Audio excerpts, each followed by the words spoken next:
but I'm gonna try to get Bruce to just jump up onto my knees right here. Come on, jump up here. Come on, girl. Come on, girl. Come on, Bruce. Come on. Come on. Good girl. Good girl. I knew you could do that. I knew you could do that.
Orcas in Alaska come to say hi. Oh, dude. Whoa, dude. Mouth shot. Oh my god, you guys. Whoa. Oh my god.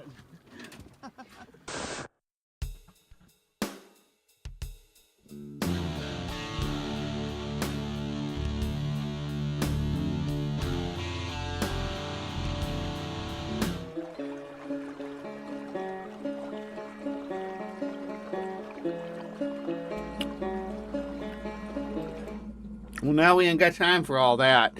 Hello, hello. Oh my goodness. Is it on the wrong mic again? For fuck's sake. What a morning. No, it's on the right one. Maybe got it up too loud. Okay. I hate tapping on the mic first thing and this show starts. Is this thing on? But I'm doing like a Hawaiian vacation today. So I'm on my Polynesian vacation. I'm gonna pretend that I'm on a beach somewhere today and that I got laid. They gave me a coconut bra and I got pretty flower in my hair. This is actually on my one of my birthday cakes. I had someone buy me a birthday cake and I made a birthday cake, both. So I had both. But yeah, I said I'm on a tropical island, but if I was actually on a tropical island, I'd be like this, because actually that doesn't look too bad either. Yeah, but I'd be wearing some sunglasses. I don't do, like, the sun, it's good in theory, but a little bit goes a long way. And like yesterday, we did go down to the river. We took Nyla to the river. She had fun. I had fun. But after about an hour or so, sitting out in the sun, 104 degrees, sitting in a river that the river wasn't even that cold, or it wasn't even that cool. It was probably, the river's probably 76 degrees, bathwater warm. So go figure. But we had fun anyway. But once I'm out there for a little bit, I'm done. That's it. I can burn out real quick. Okay, and I want to address that. Yeah, we had technical issues because I started trying to set up the Red Flags channel to stream, and for whatever reason, that's all it would show on the list for to go live was that stream, and we're not doing that channel. So it was kind of annoying, and so I wrote it off as, okay, this stream key is corrupted or whatever. Let's move forward. But I did get 10 gift memberships pre-stream before we went live from Who's Your Buddy, who gave 10 gift memberships, and they went to The Real Melly, Salt and Exile, Ian Chen Official, Ocean Keltoy. Sophia of Athens. She Wonders. Eli Slack. Black Female Atheist. Kalasia. And T.S. Kristen Slays. So welcome to the Hive, everybody. Kind of surprised the Ocean Keltoy out there, though. He's kind of a bigger pagan YouTube channel. I think Norse pagan. Huh. Interesting. Good morning, Mr. Ape. I think that's all I needed to say for that. So I think I can close the old streams window now. I've deleted it, so it shouldn't lead anywhere now. Happy Saturday morning, everybody. Yeah, I got bug bot out here being a nuisance already. What do I have? I have a juggalo in the audience. Look at that. Magnets, how do they work? I was married to a juggalo for like 8 years. Good girl. Still friends with her. Yeah. All right, so I don't have time to lollygag today because of the delay we had, so we're going to pop right over here. And we are going to look at the polls. So, here we go. Oh, yeah, great. I got everything all set up good and all that, and boom. No, not that. There we go. All right, so if you don't know how to vote on the polls, let me tell you right now, you go out to the community page, which is just like if you type in youtube.com/ you don't have to put the at, BreeHive, Bree_Hive, and you'll find me. You come out here, and it's just like, you won't have that option to create things, but it's out here. I need to be memes and stuff you might have to scroll through. Just scroll on down, and there'll be polls down here you can vote on. So, keep that in mind. All right, so this week for our Mind Over Matter segment, which is later in the show, we're going to tackle some astral projection. We're going to learn how to do it, actually. So that's some fun stuff.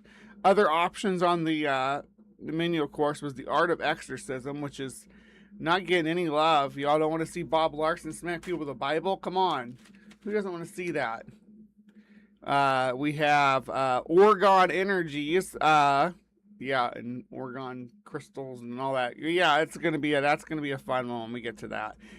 Then we also have poppets and voodoo dolls on the list now. So we're gonna talk about some sympathetic magic with using effigies.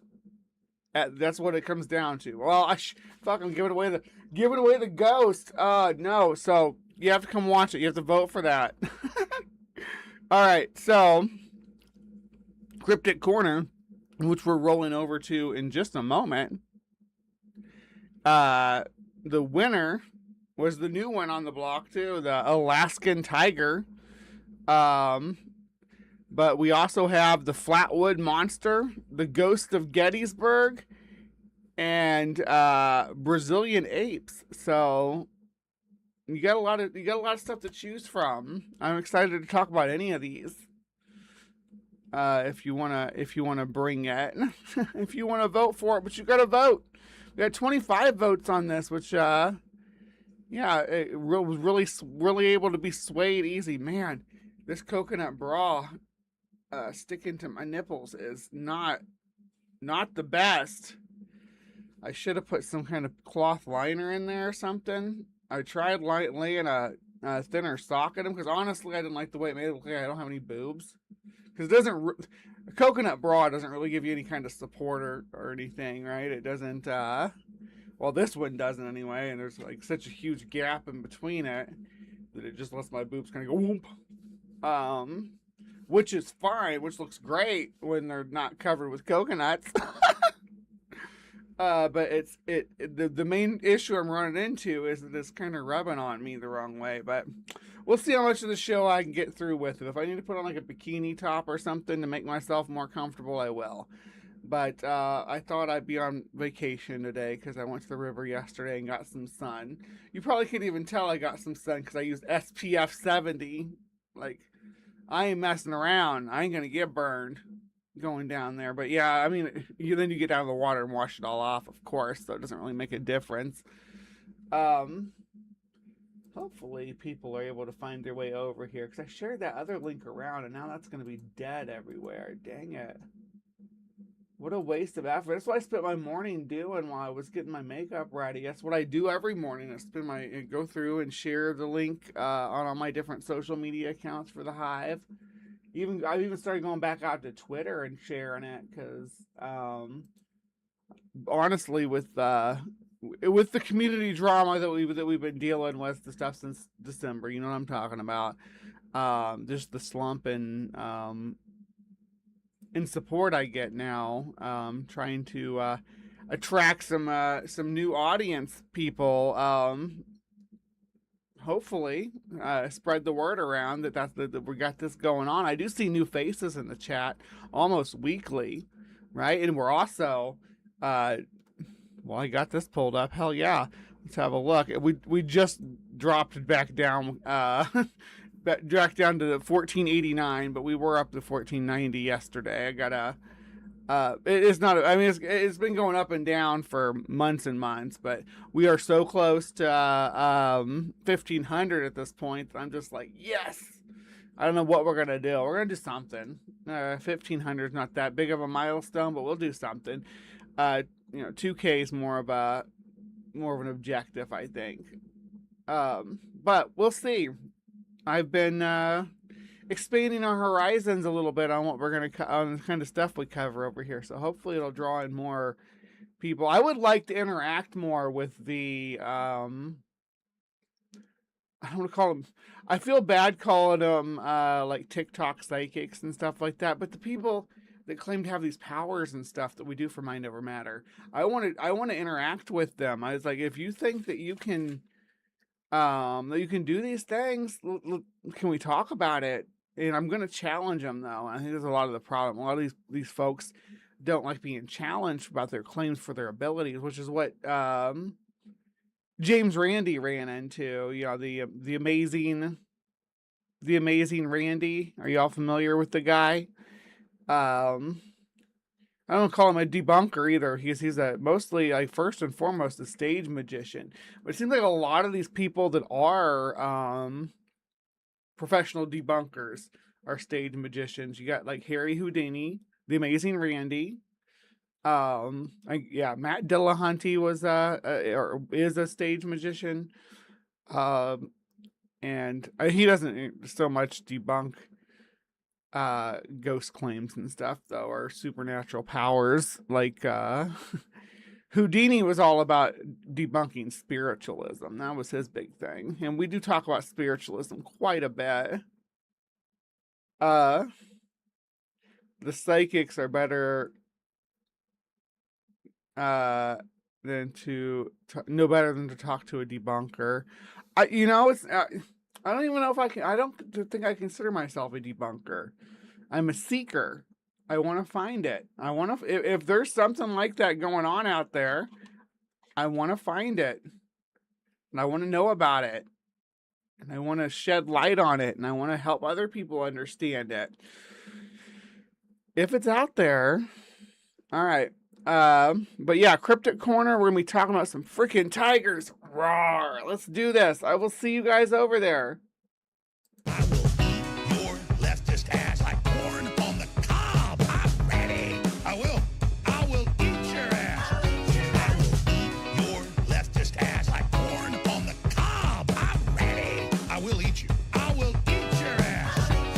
My children aren't going hungry. I'll do it. I'll drink your blood. And I'm starting to think about having to eat my neighbors. You think I like sizing up? I'm gonna haul him up that chain. Chop his ass up, size it up. I'm gonna haul him up that chain. Chop, chop, chop, chop. I will eat your leftist ass like corn on the cob. I'm ready. I will eat your ass. I will eat your leftist ass like corn on the cob. I'm ready. I will eat you. I will eat your ass. I'll barbecue your ass flat. I will cook your ass up so fast, and I'll tell them, oh, I killed a cow out back, baby. You think Christ would eat somebody? He would never do that. I will. chop them up. You know what? I'm ready. I will eat your leftist ass like corn on the cob. I'm ready. I will eat your ass. I will eat your leftist ass like corn on the cob. I'm ready. I will eat you. I will eat your ass. I will eat your leftist ass like corn on the cob. I'm ready. I will eat your ass. I will eat your leftist ass like corn on the cob. I'm ready. I will eat you. I will eat your ass. That's why I want the globalists to know. I will eat your ass first. I swear to God, if it's the last thing I do, I'm gonna get my hands around your throat.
Hello, hello, my beauties and bees, and welcome to another installment of Cryptic Corner, where we explore the unexplained, the supernatural, the paranormal and hidden, the mysterious, the alien, the accursed, and the forbidden.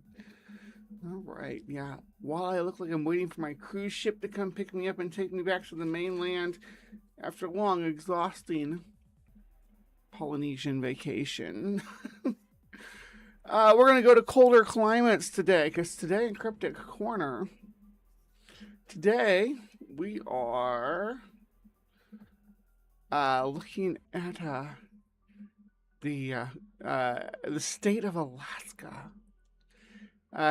Raise your hand in the class if you've ever been to, or if you have family in Alaska. Just let me know. Let me get a head count of anybody who's been to or has family in Alaska. Just let me know. All right. So on the polls, we voted for the Alaskan tiger, and I'm gonna call this a new one because it's definitely not. He's definitely newer than a lot of cryptids, but mystery big cats in Alaska and Canada are not a new phenomena. The Nahanni Valley famously has a giant saber-toothed cat that they speak about frequently in folklore, or fake lore, depends on how you take it. But we are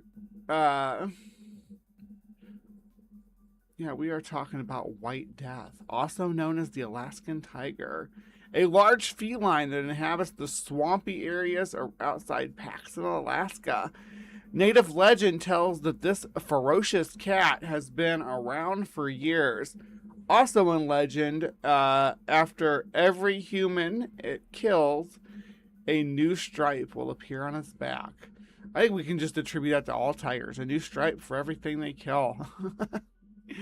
Very few people nowadays have seen the creature because it prowls the very marshy terrain that is often difficult to travel through.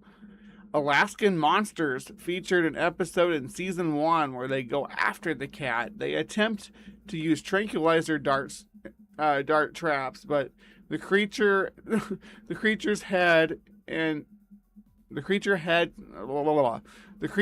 in a direction that is unwanted to the team. As the muddy terrain gets the better of the team, they decide that they should end the hunt before someone gets severely injured. Paxton, Alaska. Okay, so let's go out to Alaska. Let's go out to, I think this is Paxton here, right? No, that's another place that's going to be involved in all this mess. So there we go. Paxton. we got this the Alaskan range running right through this. So this is way up in the mountains. These are glaciers. This is permanent ice year round up here. And so we got a big lake, fairly large lake, a couple of them. This is sort of a lakeland. Ooh, there's a really big lake down here. So you're heading up the 4, right? Here's Paxton. There's not really much to it if you look. I mean, it's just some, you'd almost want to say it's a resort. They got cold beer, though, if you need it. You can go in there and get yourself a cold beer. See the open signs and everything. Yep. Go in there. Looks like it said open cold beer for quite some time. And that little, is that a little tiny picnic table? It looks like a child-sized picnic table. Lots of quads, looks like. Camper shells. And this is the Alpine woodland, I guess is what you call this. I know we're not in the Alps, but this type of woodland's called Alpine. I'd anticipated taiga, but I think you gotta get further north to run into taiga. The tiger of the taiga, which is, like, I think that this belt right here is gonna be more like taiga forest. This stuff up here, but I don't know if you can get down in there or not. You might call that taiga, though. I don't know. The elevation's what makes me want to call it. Makes me want to call it Alpine woodland. Yeah. Good morning, John.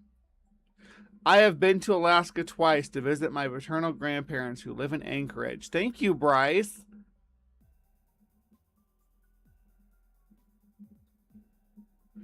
Yeah. I should have brought a suitcase with me and complete the ensemble. I was just feeling tropical, I guess. That's why I picked this outfit, I did have a cowgirl outfit kind of picked out, but I've done that look before. Anyway, so this is they described it as swampy. I'm assuming that they're talking about down in this area. Like down in the river bottoms here. I mean, that's what we call them in Missouri, as river bottoms. I don't know if that's what they're called up here or not. But we can't even get a good look at them, really, until you get all the way down here, maybe.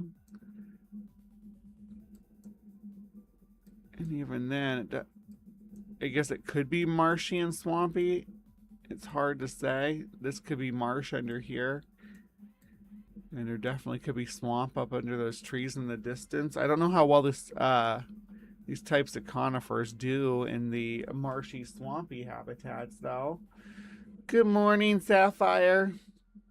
We're tiger hunting, and we are tiger hunting in Alaska. Because why not? That's where tigers live, right? But they're spotted all over, as we're going to find out. I have like 2 other places marked on this map, specifically for alleged tiger sightings. Most of them are debunked, though. I'd love to start filling out Alaska cryptids a little bit better. Alaska's looking pretty barren compared to the rest of the U.S. Look at this. It seems like most states have at least 4, if not more, except for Alaska. I mean, Wyoming only looks like it has 2. Idaho only has 2. Wyoming only has 1. Look at that. Oh, man.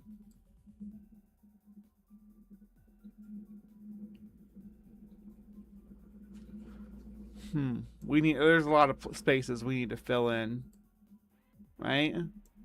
We'll get there, though. I can't believe Alabama. Look at that. Alabama only has 1. We need more Alabama cryptids. But right now, we're not talking about Alabama. We're talking about Alaska, the other AL state.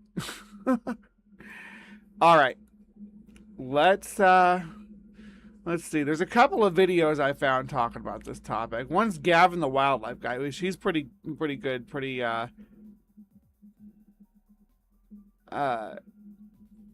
been pretty concise. Normally I would have picked Thomas's video. Thomas is a friend of the channel. This is Wild World. Now he doesn't need my promotion. He's got, look at this, 714K views, but he's got a pretty dang good video about these Alaskan tigers up on his channel.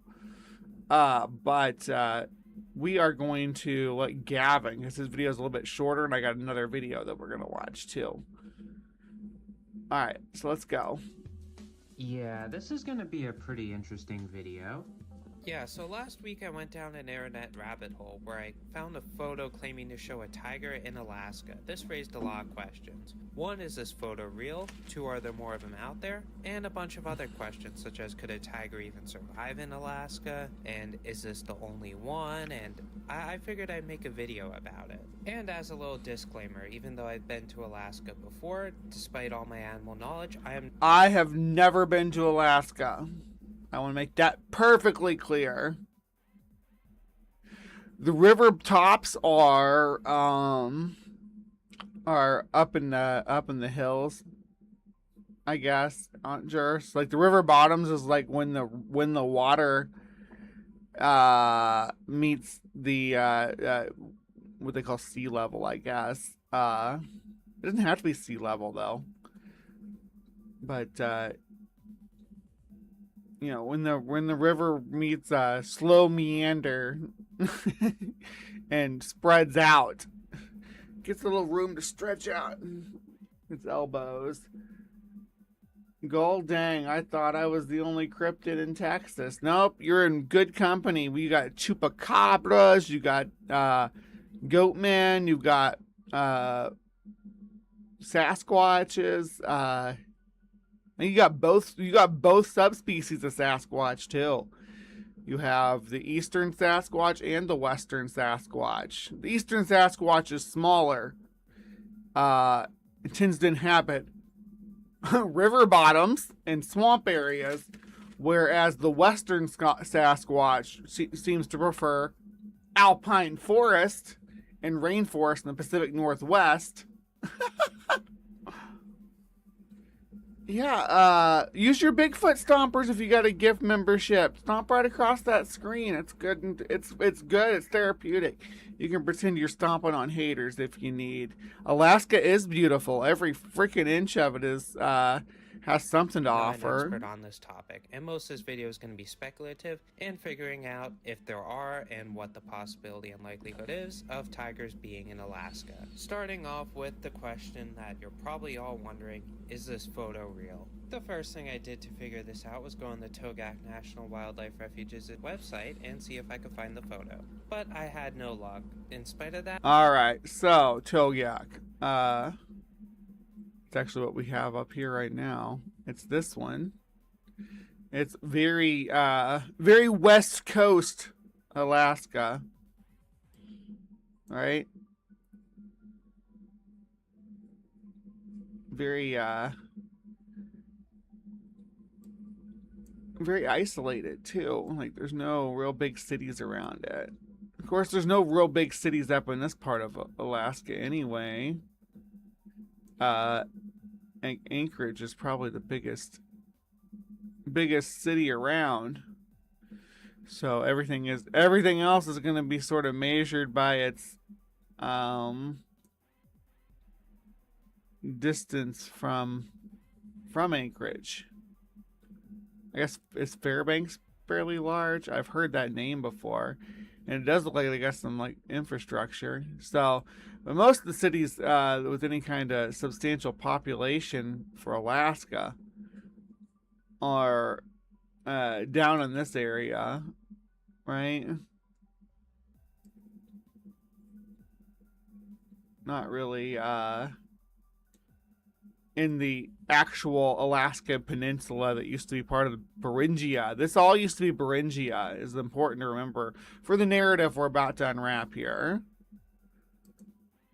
I was able to find the original screenshot of where this photo came from. Apparently, the refuge claims that this photo was taken on site at the refuge while filming a hunting documentary, and this was caught on a trail camera. While I've never been to Togak, the photos do match with the surrounding area that you'd expect from the refuge. Man, Alaska's so beautiful, I can't wait to go back. So the next thing I noticed was that this tiger appeared to be eating an elk. Elk do live in the native range of the tiger, but only in a very small area, assuming that this is a Siberian tiger at least. Siberian tigers are the only known tiger species to actually be cold tolerant. As their name suggests, they do live in Siberia, though now people mostly call them Amur tigers, as the range in Siberia is pretty limited. But I actually have a better,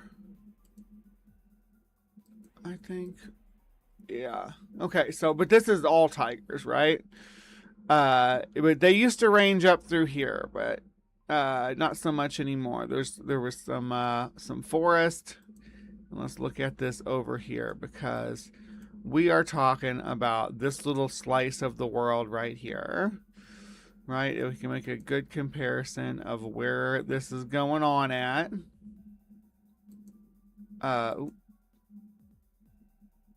The tiger's maximum range was up into this area right here of Siberia, and this is all Siberia is this northeastern portion of Russia, and it's a lot of different states exist in it actually. So, but most of it's pretty vast and empty. But it's important to remember how far this tiger's range that we're talking about right here, right?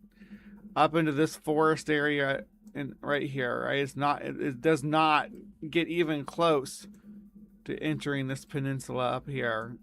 It's too cold up here, right? This is similar climate to northern Alaska. But it's comparable to claim that, I'm getting ahead of myself though, but to claim that tigers that live in this area right here also live in this area right here is as erroneous as to claim that tigers, or that animals, any animal from the Pacific Northwest of the United States lives in the upper peninsula of Alaska. It's just erroneous. Can they take the Alaskan cold? Probably. This actually surprised me, as tigers can be found far enough north to where they'd regularly experience temperatures up to 0 degrees Fahrenheit, which is definitely cold enough for them to survive in Alaska. It's actually believed that at one point the Amur tiger even lived in the Arctic Circle, though this belief is questionable to say the least. So is this photo right here even depicting an Amur tiger?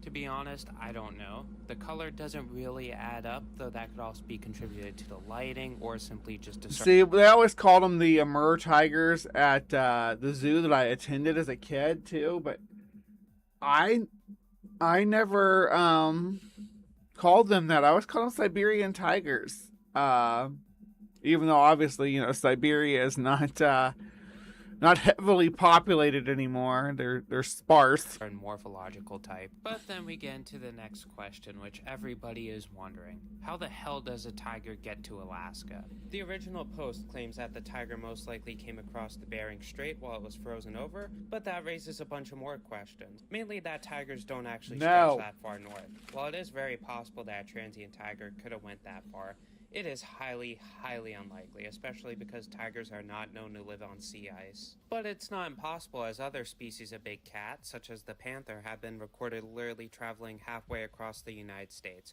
So is it...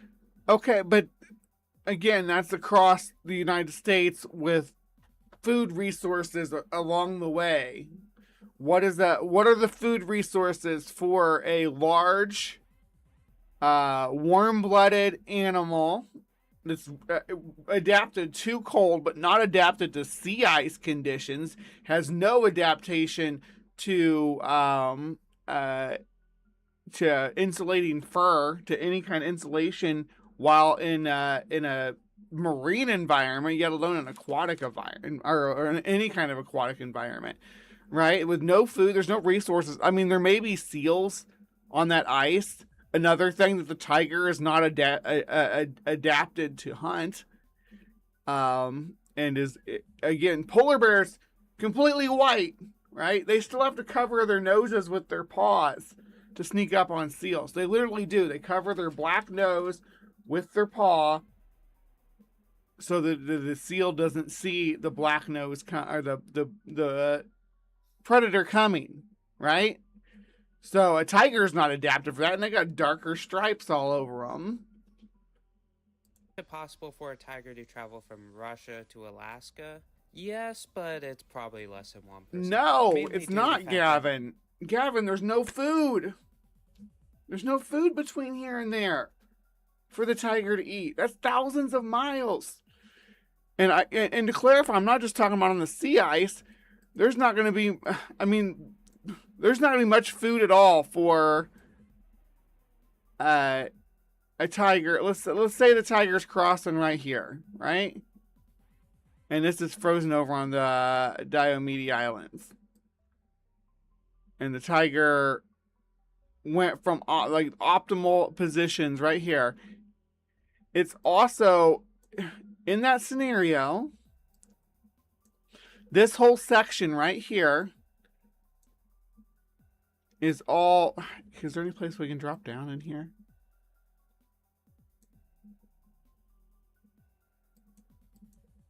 I don't want to call it a wasteland, but there's no tiger food here.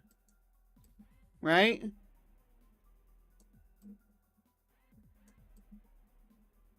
There's not much here at all. This is the Arctic Circle.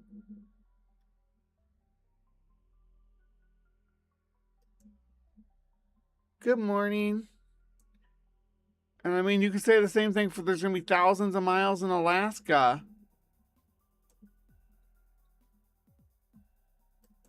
Actually, this looks like pretty decent for a tiger. I'll retract that.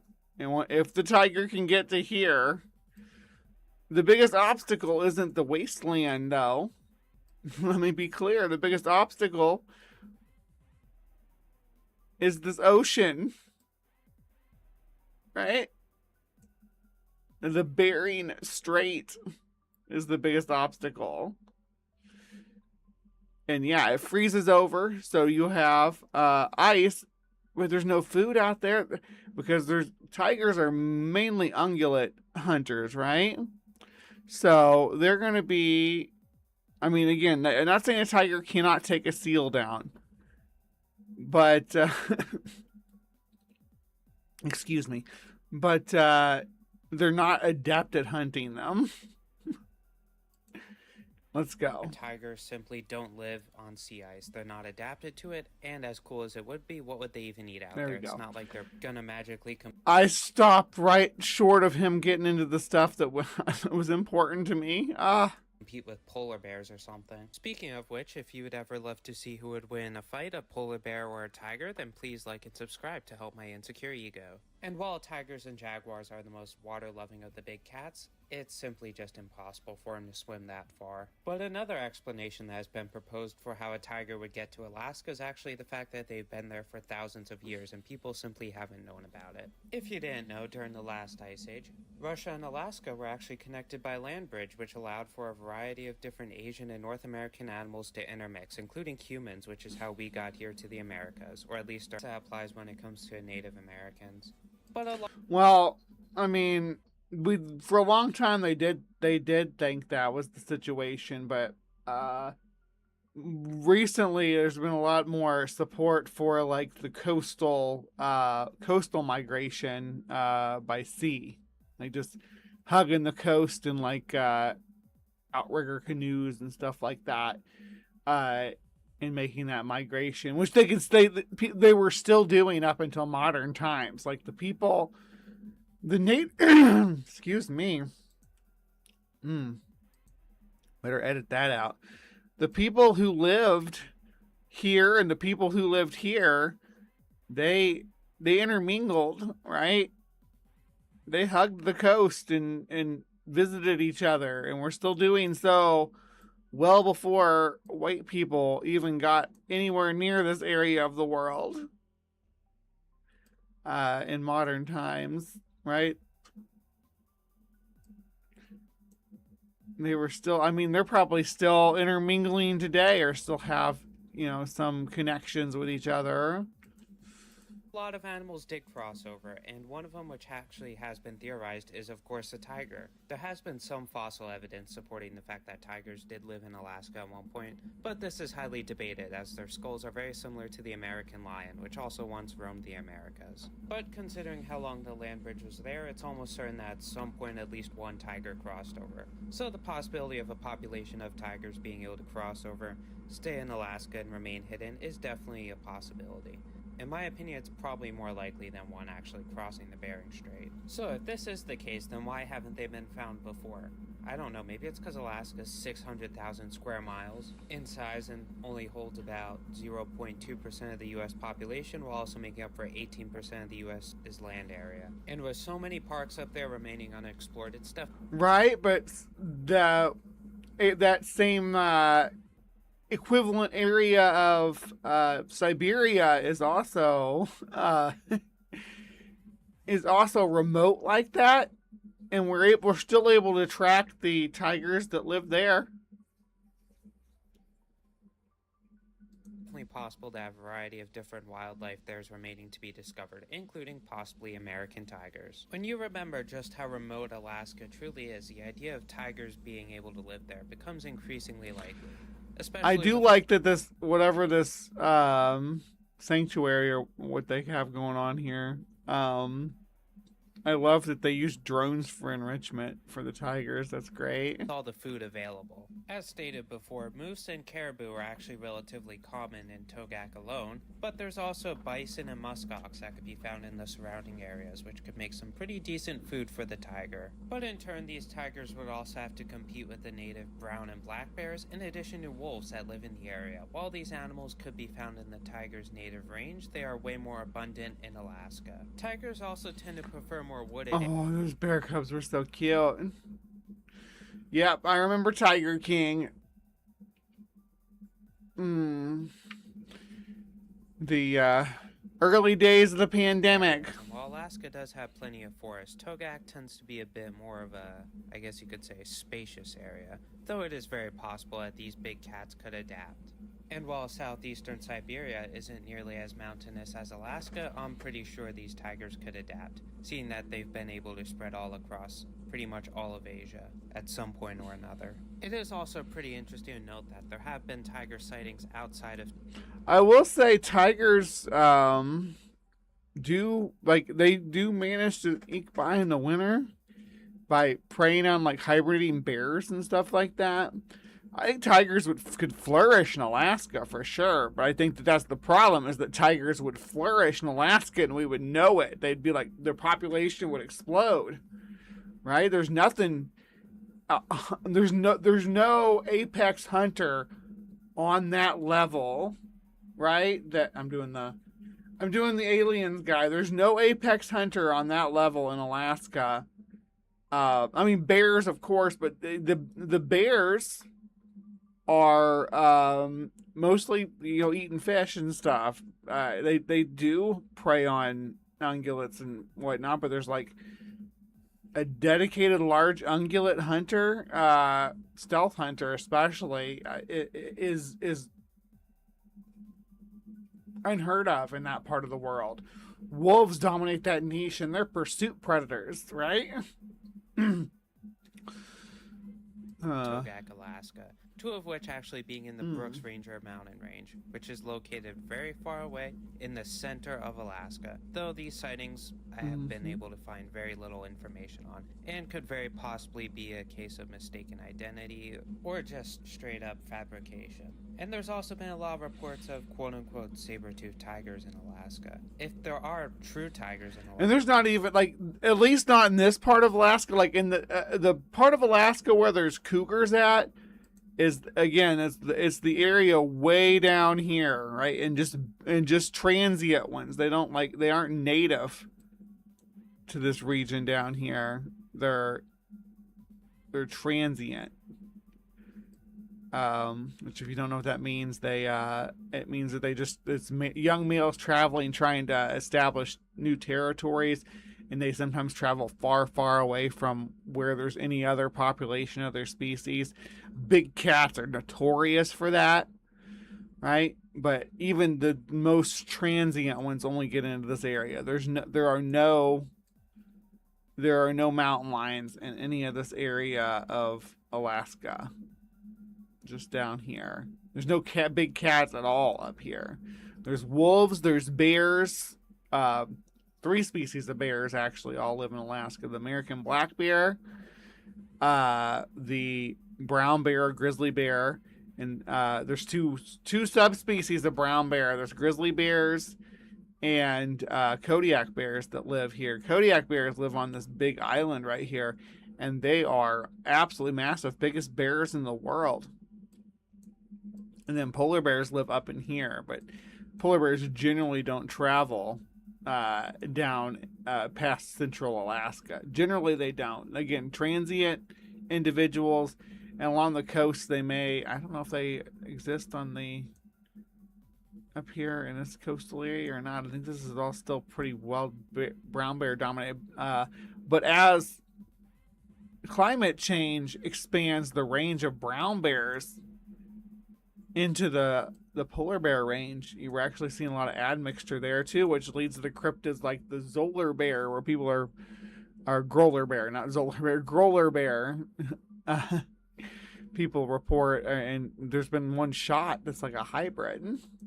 Anyway, so no cats up here to be mistaken for a tiger either. Maybe a lynx.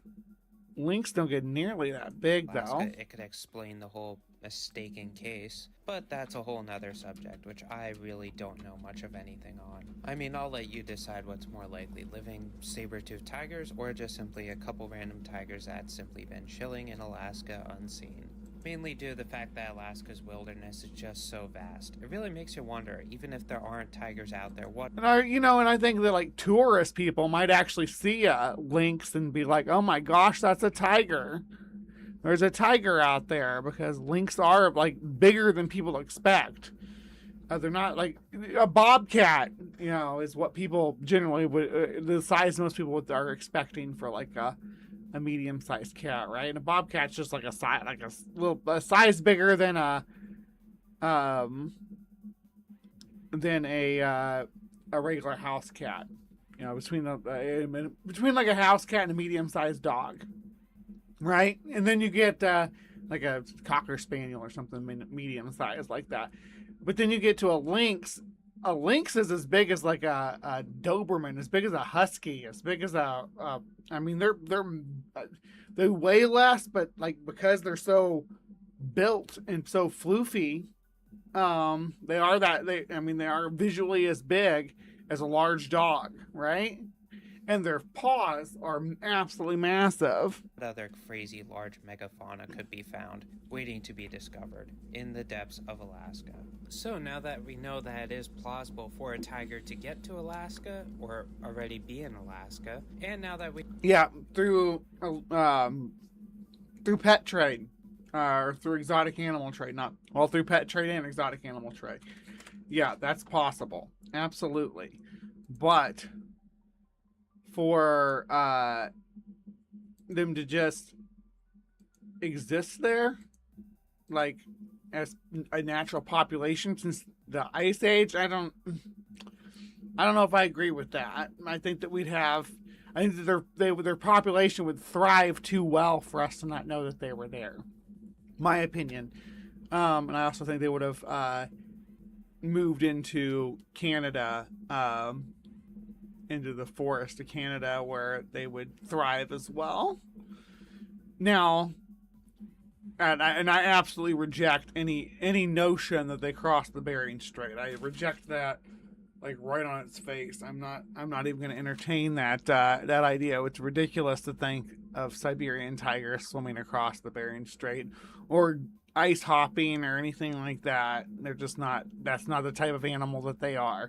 So the same reasons I reject the idea of Gigantopithecus migrating across the Bering Strait to become Bigfoot. I reject that on its face. There's just not the type of environment that would cultivate that sort of animal to, or cultivate. It's not a crop that would, what's the word I'm looking for? I guess culture an animal to adapt to the sea ice long enough just to cross there and then readapt to the taiga or forest that they're used to. You know what, they could survive there. What's the likelihood of this photo really being real and not some sort of prank or crazy stunt made by the refuge? Well, there is one thing going against this photo, that being the date that it was published. Even though the photo itself claims to be taken in November 2016, it wasn't exactly shared till March 31st of 2017. For as much as I'd like to believe without a shadow of a doubt that this photo is real, the major gap in when this photo was taken and when it was published is pretty suspicious, especially when you remember what comes right after March 31st. No, God!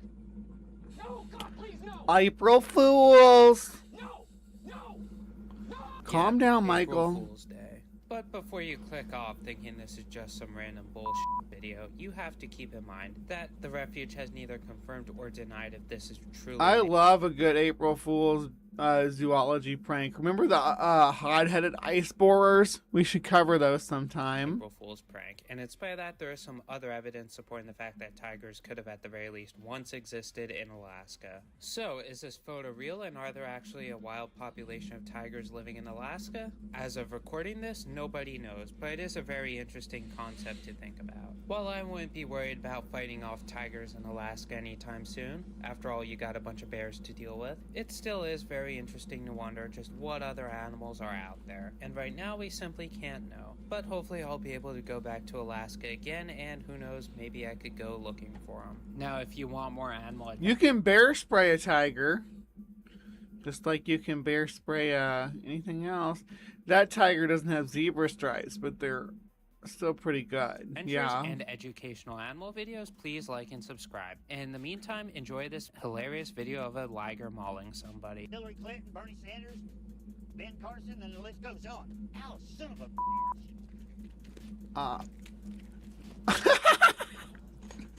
I mean, it's not funny that he's hitting the tiger. He shouldn't be in there, the liger. He shouldn't be in there in the first place.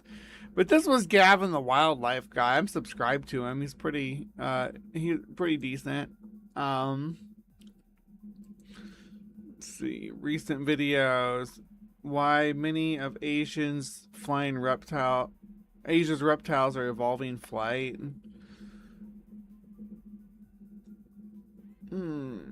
Invasive species, which is deadliest. 24 species of birds that live underground.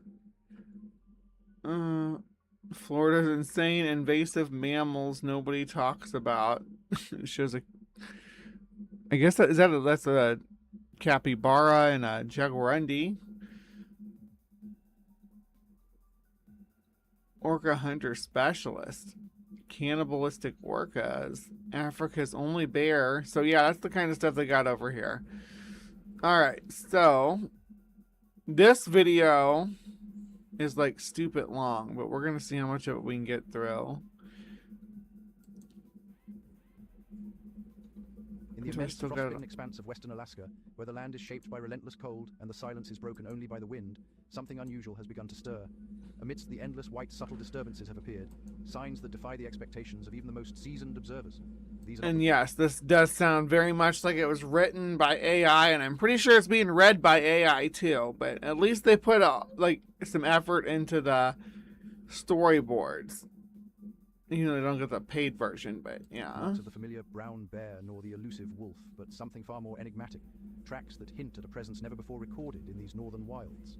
Between 2019 and 2023, wildlife researchers have documented at least 7 separate incidents involving the discovery of enormous feline tracks, each one more perplexing than the last. The evidence is fleeting. Tracks quickly erased by wind and snow, sightings reduced to mere glimpses in the half-light of Arctic dawn. In the winter of 2022, along a remote tributary of the Kuskokwim River, a sequence of prints was found, each one broader than a bear's, the stride between them stretching over a meter. The tracks moved with a purposeful, powerful... Okay. Did he just say each one wider than a bear's? 22, along a remote tributary of the Kuskokwim River, a sequence of prints was found, each one broader than a bear's, the stride between... Okay. Broader than a bear's. So it definitely wasn't a tiger then, because tigers' feet are notably smaller than a bear's. All right, I got this information pulled up here. This is information on a Siberian tiger, right? Siberian tigers, width specifically, because he said wider, 14 to 16 centimeters. That's 5.5 to 6.5 inches. Whereas like a grizzly bear, the front foot is 18 to 23 centimeters, 7 to 9 inches. The hind foot, 18 to 28, or 7 to 11 inches. So significantly bigger than a tiger's.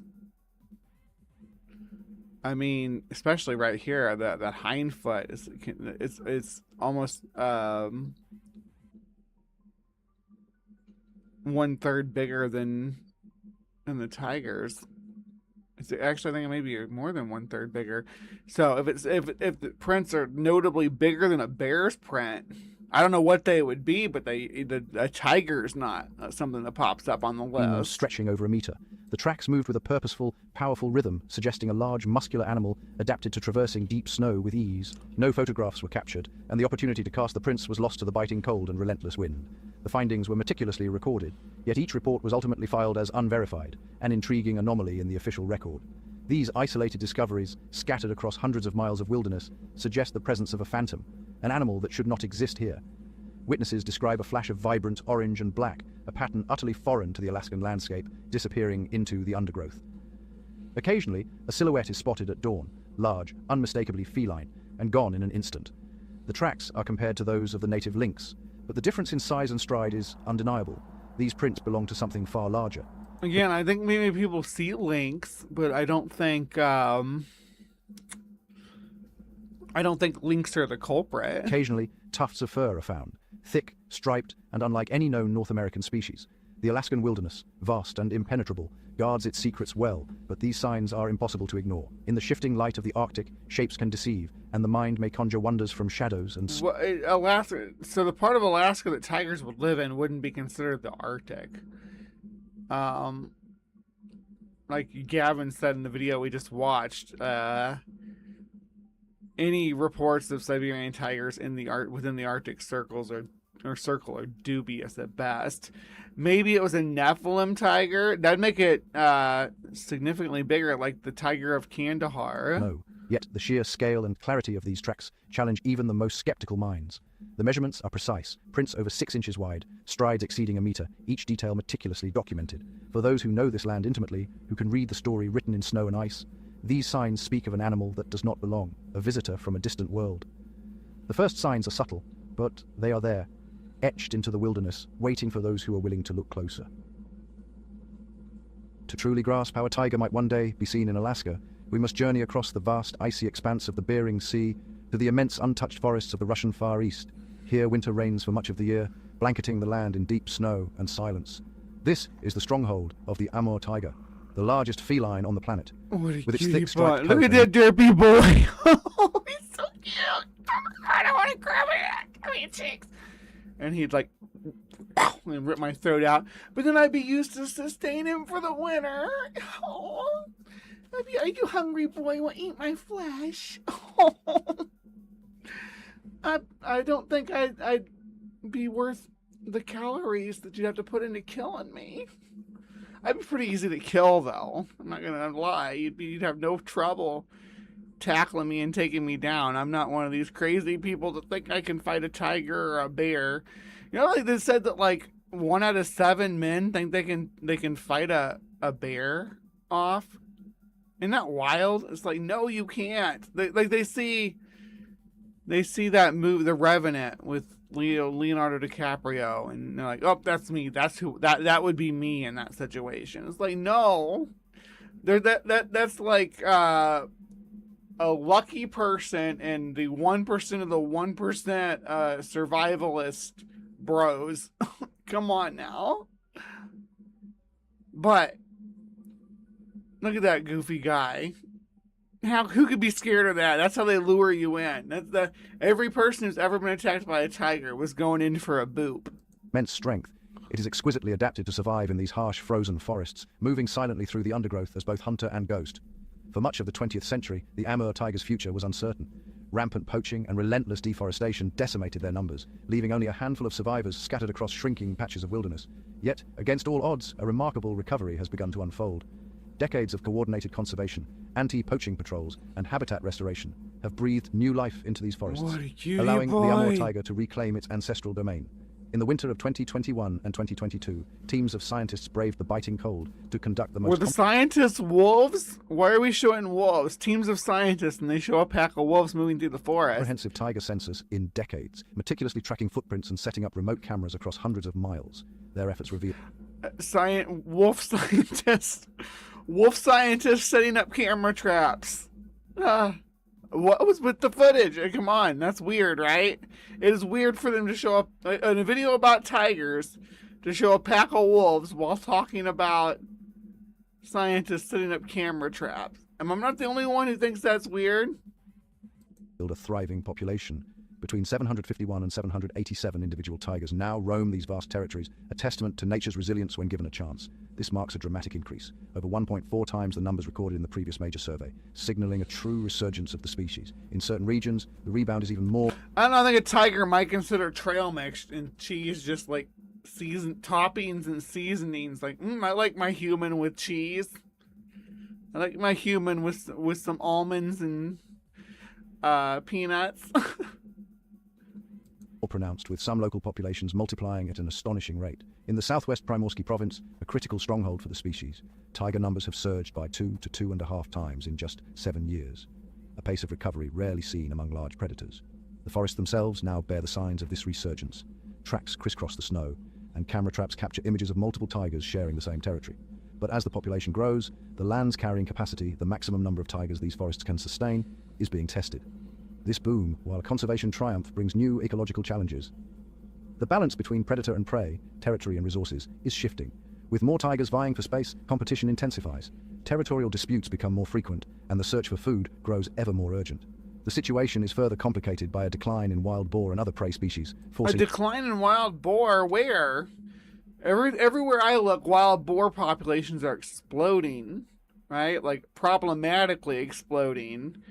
That includes Russia, as far as I know. Like, I think that a lot of the reports I see about boar doing, like, crazy stuff and, like, moving into cities, like, herds of boars taking over little towns and stuff, is in Russia. Tigers to range farther and adapt their hunting strategies.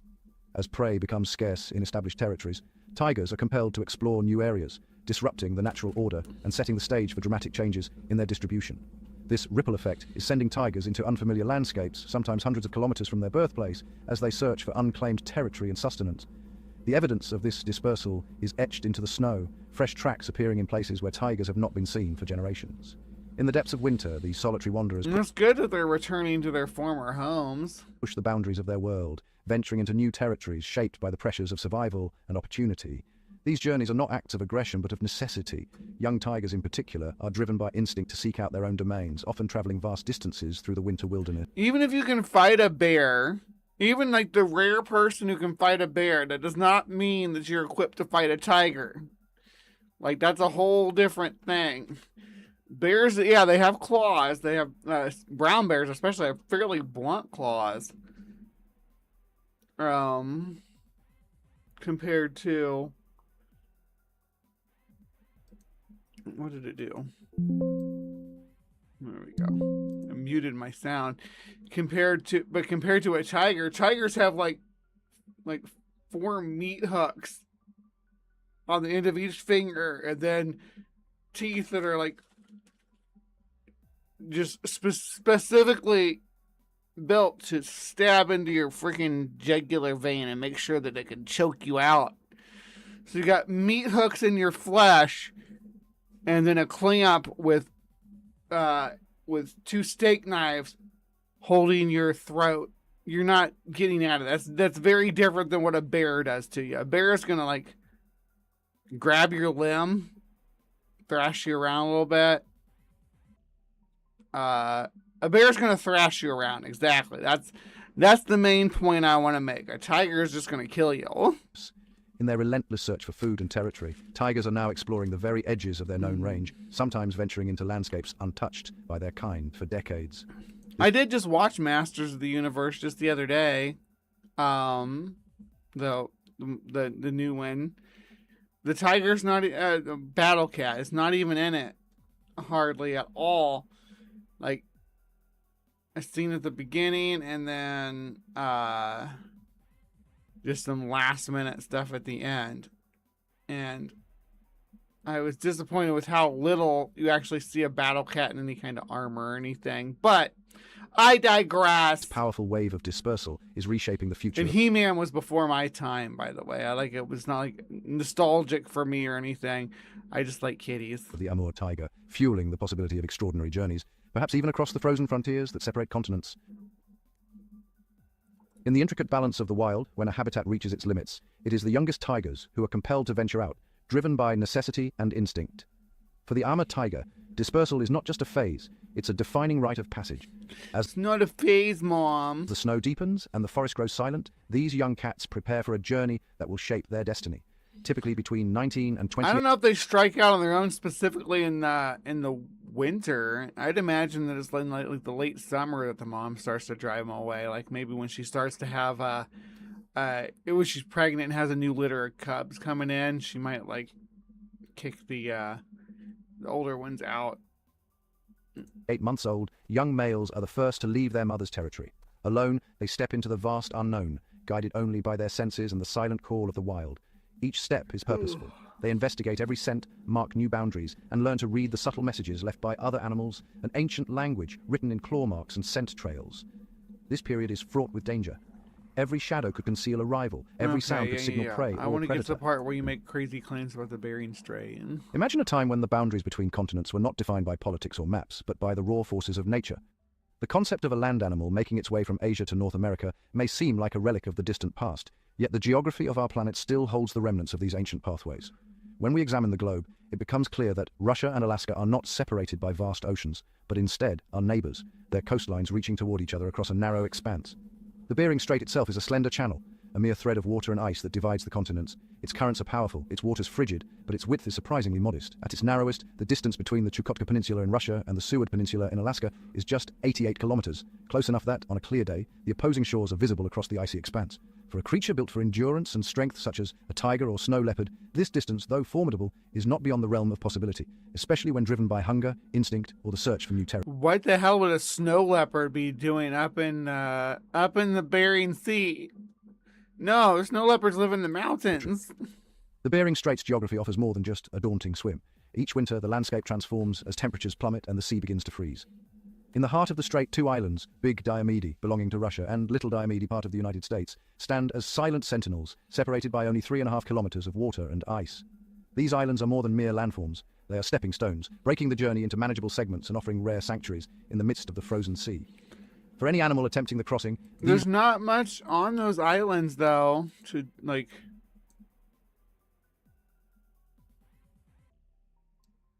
To provide for a tiger. Can we drop down in there? Let's see. Any Diomedes? No. No, I think that's as close as we can get.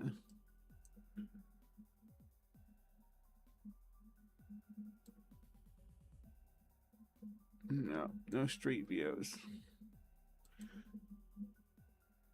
No photos from the peaks either. Dang it. But yeah, those are the 2 islands. So what he's claiming is that they'd swim from here to here and then here to here. And maybe here to here? What is this island? It's Fairway Rock. Or Faraway Rock. Fairway rock. Okay. We'll see. And they come into Wales. These islands could provide crucial opportunities to pause, rest, and regain strength before braving the next stretch of ice and water.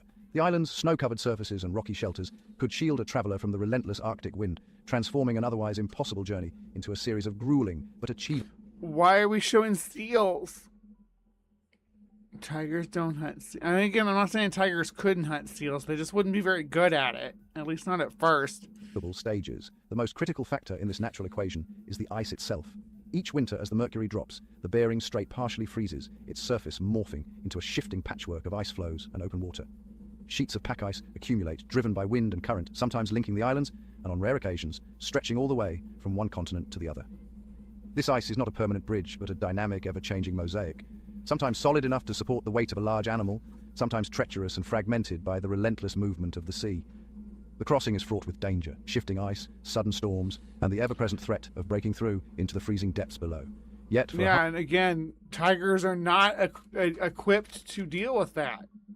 They don't have the insulated fur like polar bears do. Polar bears have had millions of years to, well, okay, hundreds of thousands of years. Let's go with that, because I know they did the divergence between brown bears and polar bears is fairly recent. To the extent that some brown bear species are close related to polar bears than they are to other brown bear species, but we don't talk about that. But they've adapted to the colder environment. Hardy animal adapted to the cold, this seasonal ice offers a fleeting opportunity, a temporary bridge connecting two worlds, open only for a few critical months each year. The convergence of narrow distance, the presence of the Diomede Islands, and the annual formation of sea ice creates a rare but plausible corridor for migration.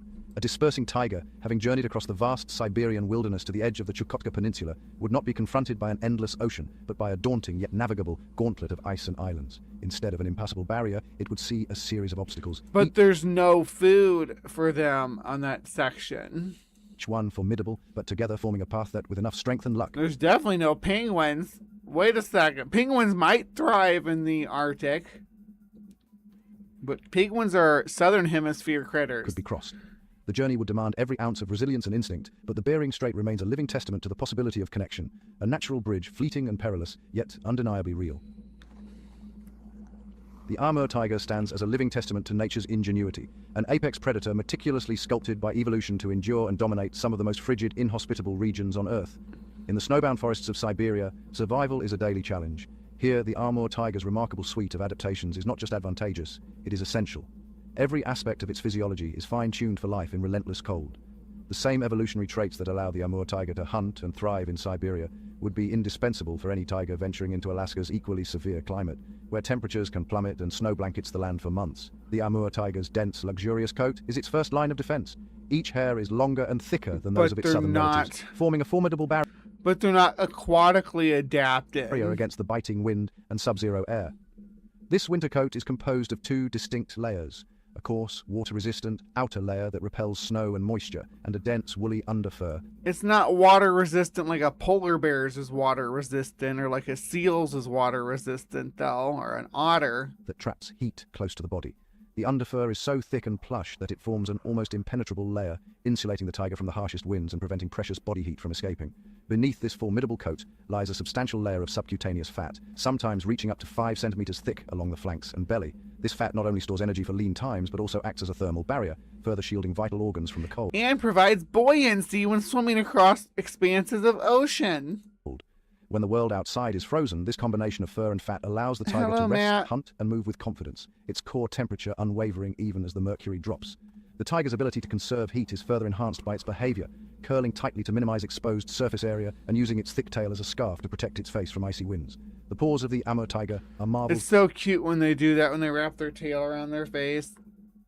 Snow leopards are especially prone to do that, but snow leopards and tigers, they're closer related to each other. But there's two groups, right? One group has split off and had, lions, leopards, and jaguars. and another group split off and was like tigers and snow leopards. So snow leopards are the closest relatives to snow leopards are tigers. Of adaptation. Broad and heavily furred, they act as natural snowshoes, distributing the animal's weight and allowing it to move silently across deep drifts without sinking. Like a big old giant lynx. The thick leathery pads on the underside of each paw provide insulation from the frozen ground, while tufts of fur between the toes prevent snow from compacting and freezing against the skin. These specialized feet not only protect the tiger from frostbite, but also grant it remarkable traction, enabling swift, agile movement even on... I see Sapphire's like a tiger made its way to Australia where it learned the ancient art of volcano paragliding from the platypuses. That's how he made it to North America. I've been actually, maybe I should put it on the polls at some point. I'm still following the Tantanoola tiger guy, Jamie. I find him adorable. So, and he talks about Australian tigers all the time. Icy terrain. Unlike most big cats, the Amur tiger is an adept swimmer. Its large, powerful paws double as paddles, propelling it through icy rivers and across snowmelt streams. An essential skill in landscapes crisscrossed by frozen... It's a little bit different crossing a river and swimming across the ocean. Waterways. The Amur tiger's sheer size is another critical adaptation. With males reaching up to 300 kilograms, their immense body mass helps retain heat, reducing the rate at which warmth escapes into the environment. This mass is comparable to that of a polar bear, another Arctic survivor, allowing the tiger to endure long, cold nights and extended periods without food. Like the polar bear, the Amur tiger's combination of size, fur, and fat enables it to traverse vast frozen territories, swim across frigid rivers, and hunt in conditions that would defeat lesser predators. The physics of heat retention favor large animals in cold climates. The tiger's low surface area to volume ratio means it loses heat slowly, conserving energy and maintaining a stable internal temperature. Every detail of the Amur tiger's anatomy and behavior is a masterclass in adaptation. From its insulated fur and powerful limbs to its immense size and swimming prowess. None of that is going to help it cross the Bering Strait, though. I mean, he's about to get into the aquatic prowess. This extraordinary predator is perfectly engineered to rule the frozen wilderness, an unrivaled survivor in a world of ice and snow. When we picture the world's great cats, we often imagine them stalking through grasslands or dense forests. But the tiger is unique among its kin for its extraordinary relationship with water. Unlike lions or leopards, the tiger is not only unafraid of water.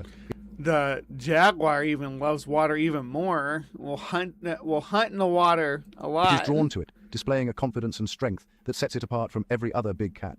Tigers will often immerse themselves in rivers and streams, not just to escape the heat, but to hunt, to travel, and to claim new territory. Their affinity for water is not a mere curiosity. It is a vital adaptation, one that allows them to thrive in environments where other predators would falter, and it raises the astonishing possibility of a tiger traversing even the most daunting aquatic barriers, such as the ice-laden Bering Strait. Documented cases reveal tigers... Show me any evidence of tigers entering marine environments at all, please. Show me a tiger entering the ocean or a sea or a bay at all. Swimming for hours, covering distances that seem almost impossible for a terrestrial mammal. They will not hesitate to... Why show a leopard instead of tigers? Same thing was like what we ran into with the wolves earlier. ...pursue prey into deep water, using their immense strength and agility to their advantage. Tigers are known to cross broad rivers and lakes, sometimes moving between islands or distant riverbanks to expand their range. Nowhere is this aquatic mastery more evident than in the Sundarbans, a labyrinth of tidal rivers and dense mangroves stretching across India and Bangladesh. Oh, the Sundarbans. You got me. Absolutely, that's brackish water right there. And those are, yeah, okay, you got me. But like, I don't see this correlating with the Siberian tiger entering Arctic water. But I digress. She did get me with the Sundarban. The mangrove and all that wasn't even computed in my head. I was thinking like swimming in the open, crossing open ocean between islands, not channels between billabongs. Tigers have been observed swimming nearly 30 kilometers in open water, a feat that demands both stamina and an unyielding will to survive. While the tropical waters of the Sundarbans are warm, the sheer endurance required for such journeys is a testament to the tiger's physical prowess. Long-distance swimming is not an anomaly for these cats. It is a natural extension of their capabilities. Even in the frozen landscapes of the north, tigers show no reluctance to enter icy rivers. In the Russian Far East, scientists have tracked tigers as they approach rivers nearly half a kilometer wide, undeterred by the biting cold.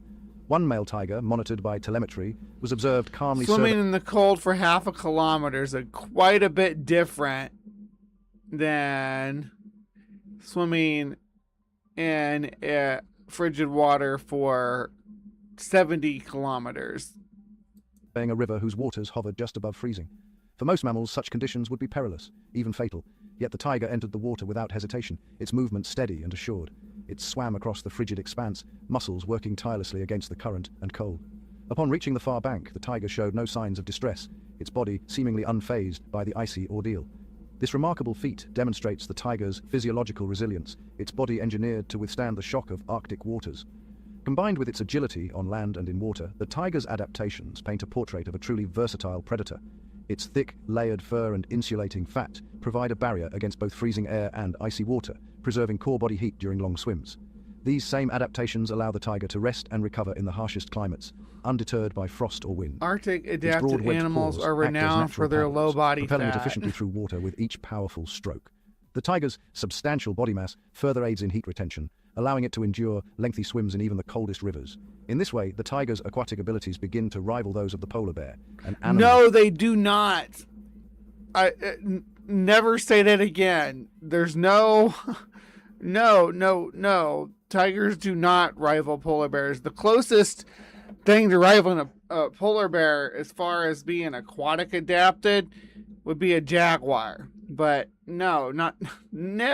famed for its epic journeys across Arctic seas. Though not a marine mammal, the tiger is equipped with a remarkable suite of adaptations, making it one of the animal kingdom's most formidable aquatic travelers, capable of feats that continue to astonish scientists and inspire awe in all who witness them. Despite the intriguing theories and the environmental factors that seem to align, we are ultimately faced with a sobering reality. The search for wild tigers in Alaska, for all its allure, remains grounded in speculation rather than substantiated fact. As of the summer of 2026, not a single piece of irrefutable evidence has surfaced to confirm the presence of a tiger roaming these northern wilds. No official records, no credible documentation, and no government agency, from the United States Fish and Wildlife Service to the Alaska Department of Fish and Game, has ever authenticated a sighting. The legend of the Alaskan tiger persists as an enigma, woven from rumors and conjecture, lacking the foundation of tangible proof. In the realm of And we know about all these other animals that live in all these other regions, but you can't get on board with the fact that we would see a population of tigers explode in Alaska. Like, if more than one tiger, and again, I'm not opposed to the idea that a tiger would get loose or be released into the wilderness by a careless owner and survive in Alaska. I think that's absolutely reasonable. But for a breeding population, if a breeding population was established in Alaska, I think we would see an explosion in numbers because of the abundance of prey that is not adapted to having a tiger in their midst. But what do you guys what do you guys think, like, as far as Alaskan tigers go? Do you think that it's misidentified lynx? I'm really disappointed when they these tracks were too big to be bears. If they're too big to be bears, they're way too big to be tigers. There's no extant cat with a trackway that's going to even rival a brown bear. The biggest tracks are always going to be bears. And a way to tell bears from cats is, there's a few ways, but the shape and morphology of the foot, of course. But like a surefire way to know if it's a bear is if there's claw prints, because bears can't retract their claws. Why? All big cats can. So all the largest cats can. But yeah, so that's gonna break it down for the Alaskan tiger. What do you guys think of White Death? Do you think there's actually tigers out there? What do you think they are? Where do you think they come from? Tell me in the comments down below. And please remember to be kind. Take care, and we'll see you next time. All right, so wrapping up Cryptic Corner. Hope you all enjoyed learning a little bit about Alaskan tigers. I don't know what I'm going to put up on the poll next, but it'll probably be, I think maybe like a lake monster or something. I don't know. But I'm going to take a quick intermission and refresh my coffee. I will run a quick intermission, and I will be back again with Mind Over Matter, where we are discussing, I believe it's astral projection. Let me see here. Yes, astral projection is on the agenda for today. So, oh boy, spirit science. Spirit science will be making an appearance. So, don't leave. Don't leave. It's just now getting good. I'll be back in a few minutes.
welcome to Mind Over Matter.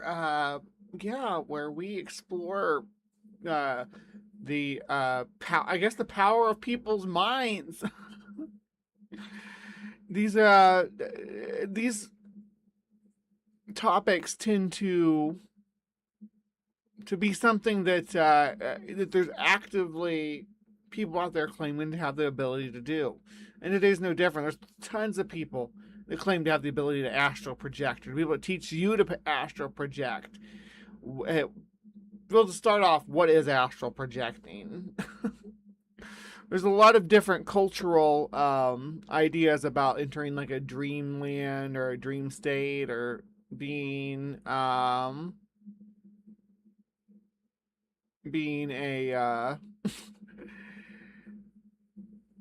oh, there's that's not even the right logo for this segment. This is supposed to be the high strangeness will be next week. This is Mind Over Matter. I was just adjusting the size and position and left it up in the wrong place. But yes, high strangeness the next week. There'll be polls up, usually tomorrow, about what we're going to cover. So if you want to vote on the polls for that, go ahead. But this week's Mind Over Matter, which is going to include Hello, My Unfinished Journey, which is going to include astral projection. Now, a lot of cultures will have different ideas of what it means, but a lot of the woo peddlers really like to push these. And woo peddlers, I want to make a distinction between like actual historical practices and people just like grab bagging segments of different cultures and different religious and theological practices, and kind of like making their own nonsense up. No one's better and more famed at this than our friends at Spirit Science. If you aren't familiar with Spirit Science, they've been around for a long, long time. And they're still releasing stuff today. Look, this was 4 days ago right here. Archaeologists won't mention this. The entire civilization hidden beneath our feet. Yeah. A lot of wild woo peddling. The OG internet source for metaphysical and esoteric information in the Age of Awakening. We explore the meeting points of ancient wisdom, modern consciousness, sacred geometry, metaphysics, meditation, the higher self, and the timeless mystic traditions that reveal who we really are. If you've ever felt there's more to reality than what you've been told, you're in the right place. And it gives their spiritsciencecentral.com and what's this? patchtarotworld.com. So they do tarot. I have tarot cards. I've read tarot. I'm really slow at it, but I can do it. Knowledge of evolution, life, and disillusion thus leads to complete emancipation from the bonds of Maya delusions. Behold, what did Maya do to these people? Someone ask Maya what she's done to Spirit Science, that they're like throwing shade right here in the video, in the channel description. Beholding the self in supreme self, man gains eternal freedom. I think I'm on Bad Science Sunday tomorrow.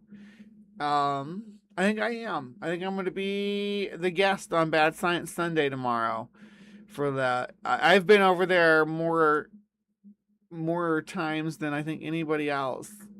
I'm a pretty frequent guest. Let's look at the we need to explore this further and see who's Jordan River. Best of Spirit Science. I get that. Spiritverse. That sounds. But the Elixir Saga. Yeah, I really want to know who Jordan Rivers is, because who are you? Oh wait, is Jordan? Jordan is Spirit Science. Never mind. I'm dumb. My brain. So this is like his personal channel, I guess. Okay, so this is his big channel, 1.57 million subscribers. He's got his personal channel, Jordan Rivers. I I can't believe I forgot his name that for a moment there. But yeah, 64K just on that one. Patch Tarot only has 243 subscribers though. That's kind of surprising, all things considered, that it's listed in the channel description of a channel with 1.57 million subscribers. The Elixir stock also kind of looks like it's, you know, less than 500 subscribers. Anyway, let's get into Spirit Science's take on astral projection. And there's a point where I have to stop this because they are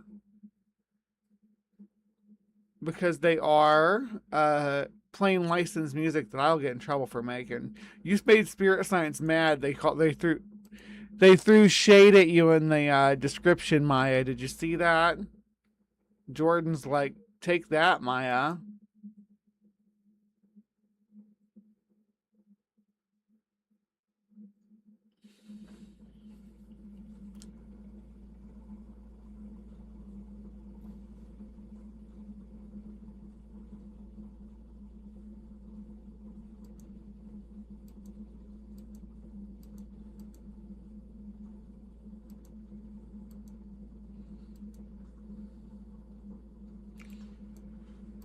The astral umbilical.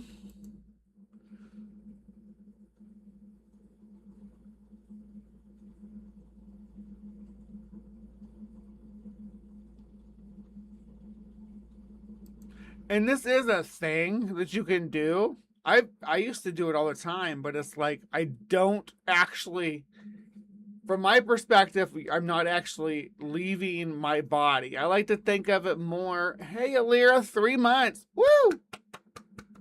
No audio from Jordan. Maybe I'm saving you all the trouble. Imagine this scenario. You're lying in your bed, eyes shut, completely relaxed, and totally awake. After a few minutes, you feel your body becoming heavy and numb, and then you start rising up, floating a few feet above your bed. You look down and find that your physical body is sleeping peacefully on the bed. You notice that there is a glowing, pulsating bluish-white cord connected to your physical body.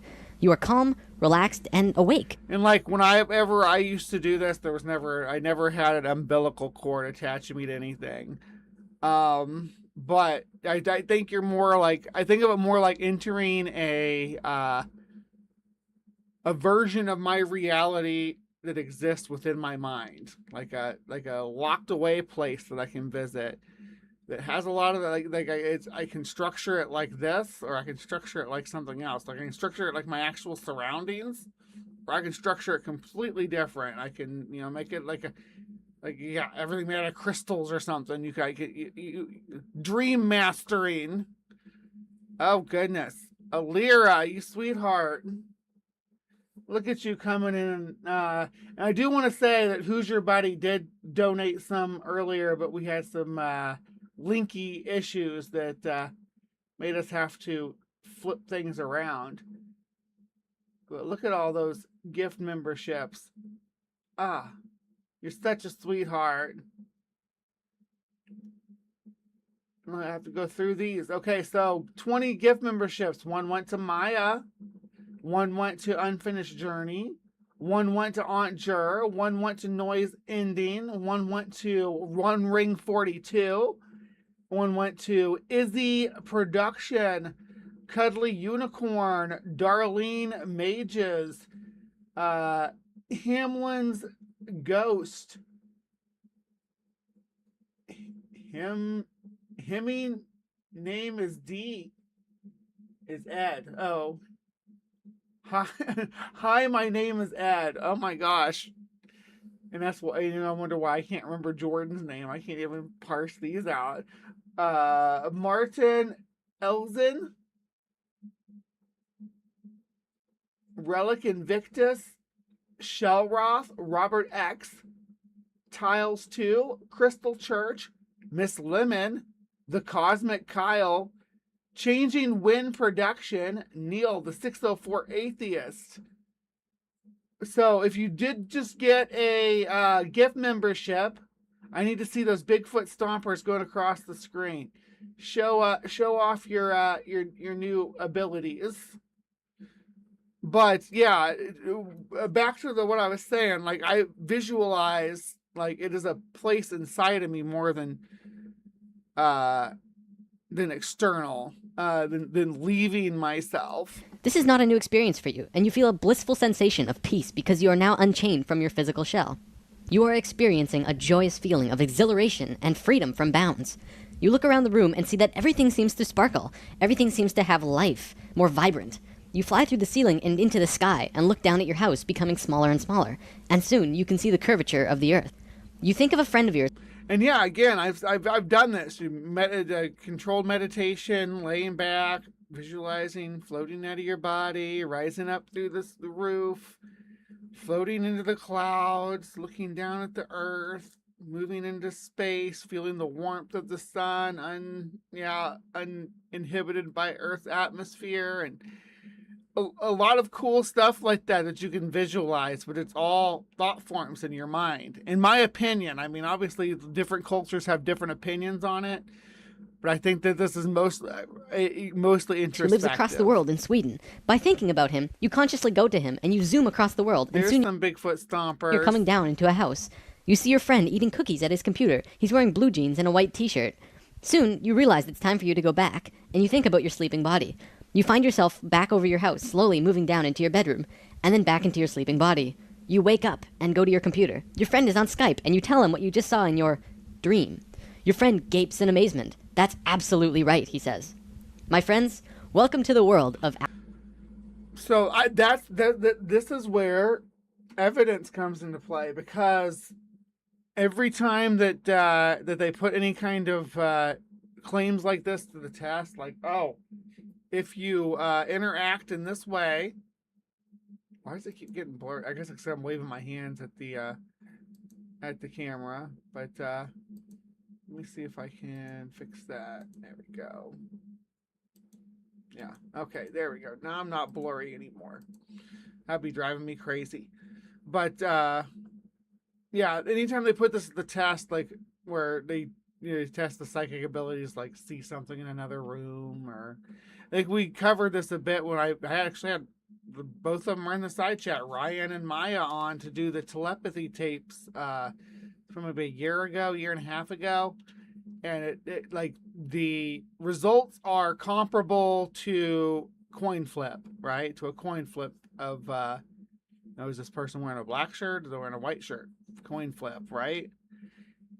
If you have evidence that when you go back to your friend and be like, I had an out-of-body experience. I went into your house and you were sitting at your computer, you wearing this and eating cookies, and they're like, oh my gosh. Oh, there goes my earbud. Oh, spinning around. But the implications of that too. Astral projection. The implications of doing something like that are problematic in and of themselves. If my friend said, hey, I just left my body and went into your home and watched you do things that you were actually confirming that you were doing, I'd be creeped out. I mean, I would suddenly be like, trying every cultural ward and spell and everything else to keep that person from being able to get back into my house without my permission. Right? What if I was in the shower shaving, What if I was like with my partner doing intimate stuff? No, Jordan, do not astral project into my bedroom. Because it's my bedroom. Like, my computer is in my bedroom. So if you're watching me sitting in my computer eating cookies, you're in my bedroom, dude. No.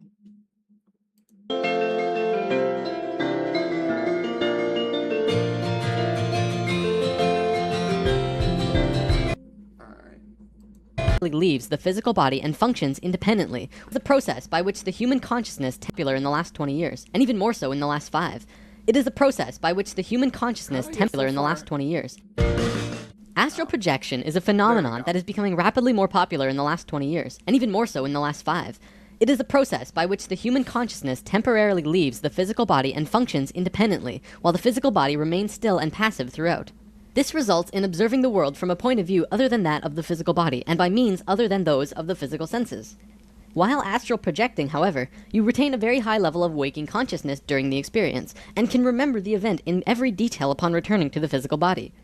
For many people, this happens randomly while asleep. It's kind of funny, when I first heard the term woke, and people talking about being woke and not wanting to be woke, this is what I thought they were talking about, like this spirit science level stuff, like with and the stuff with the indigo children and all that. That's what I thought they meant until I looked into it, and I'm like, oh, they're talking about race stuff and minorities, and yeah. But at first I was like, yeah, they're anti-woo-woo people. And it's like, I don't consider myself necessarily anti-woo-woo, but I'm definitely like frown on it.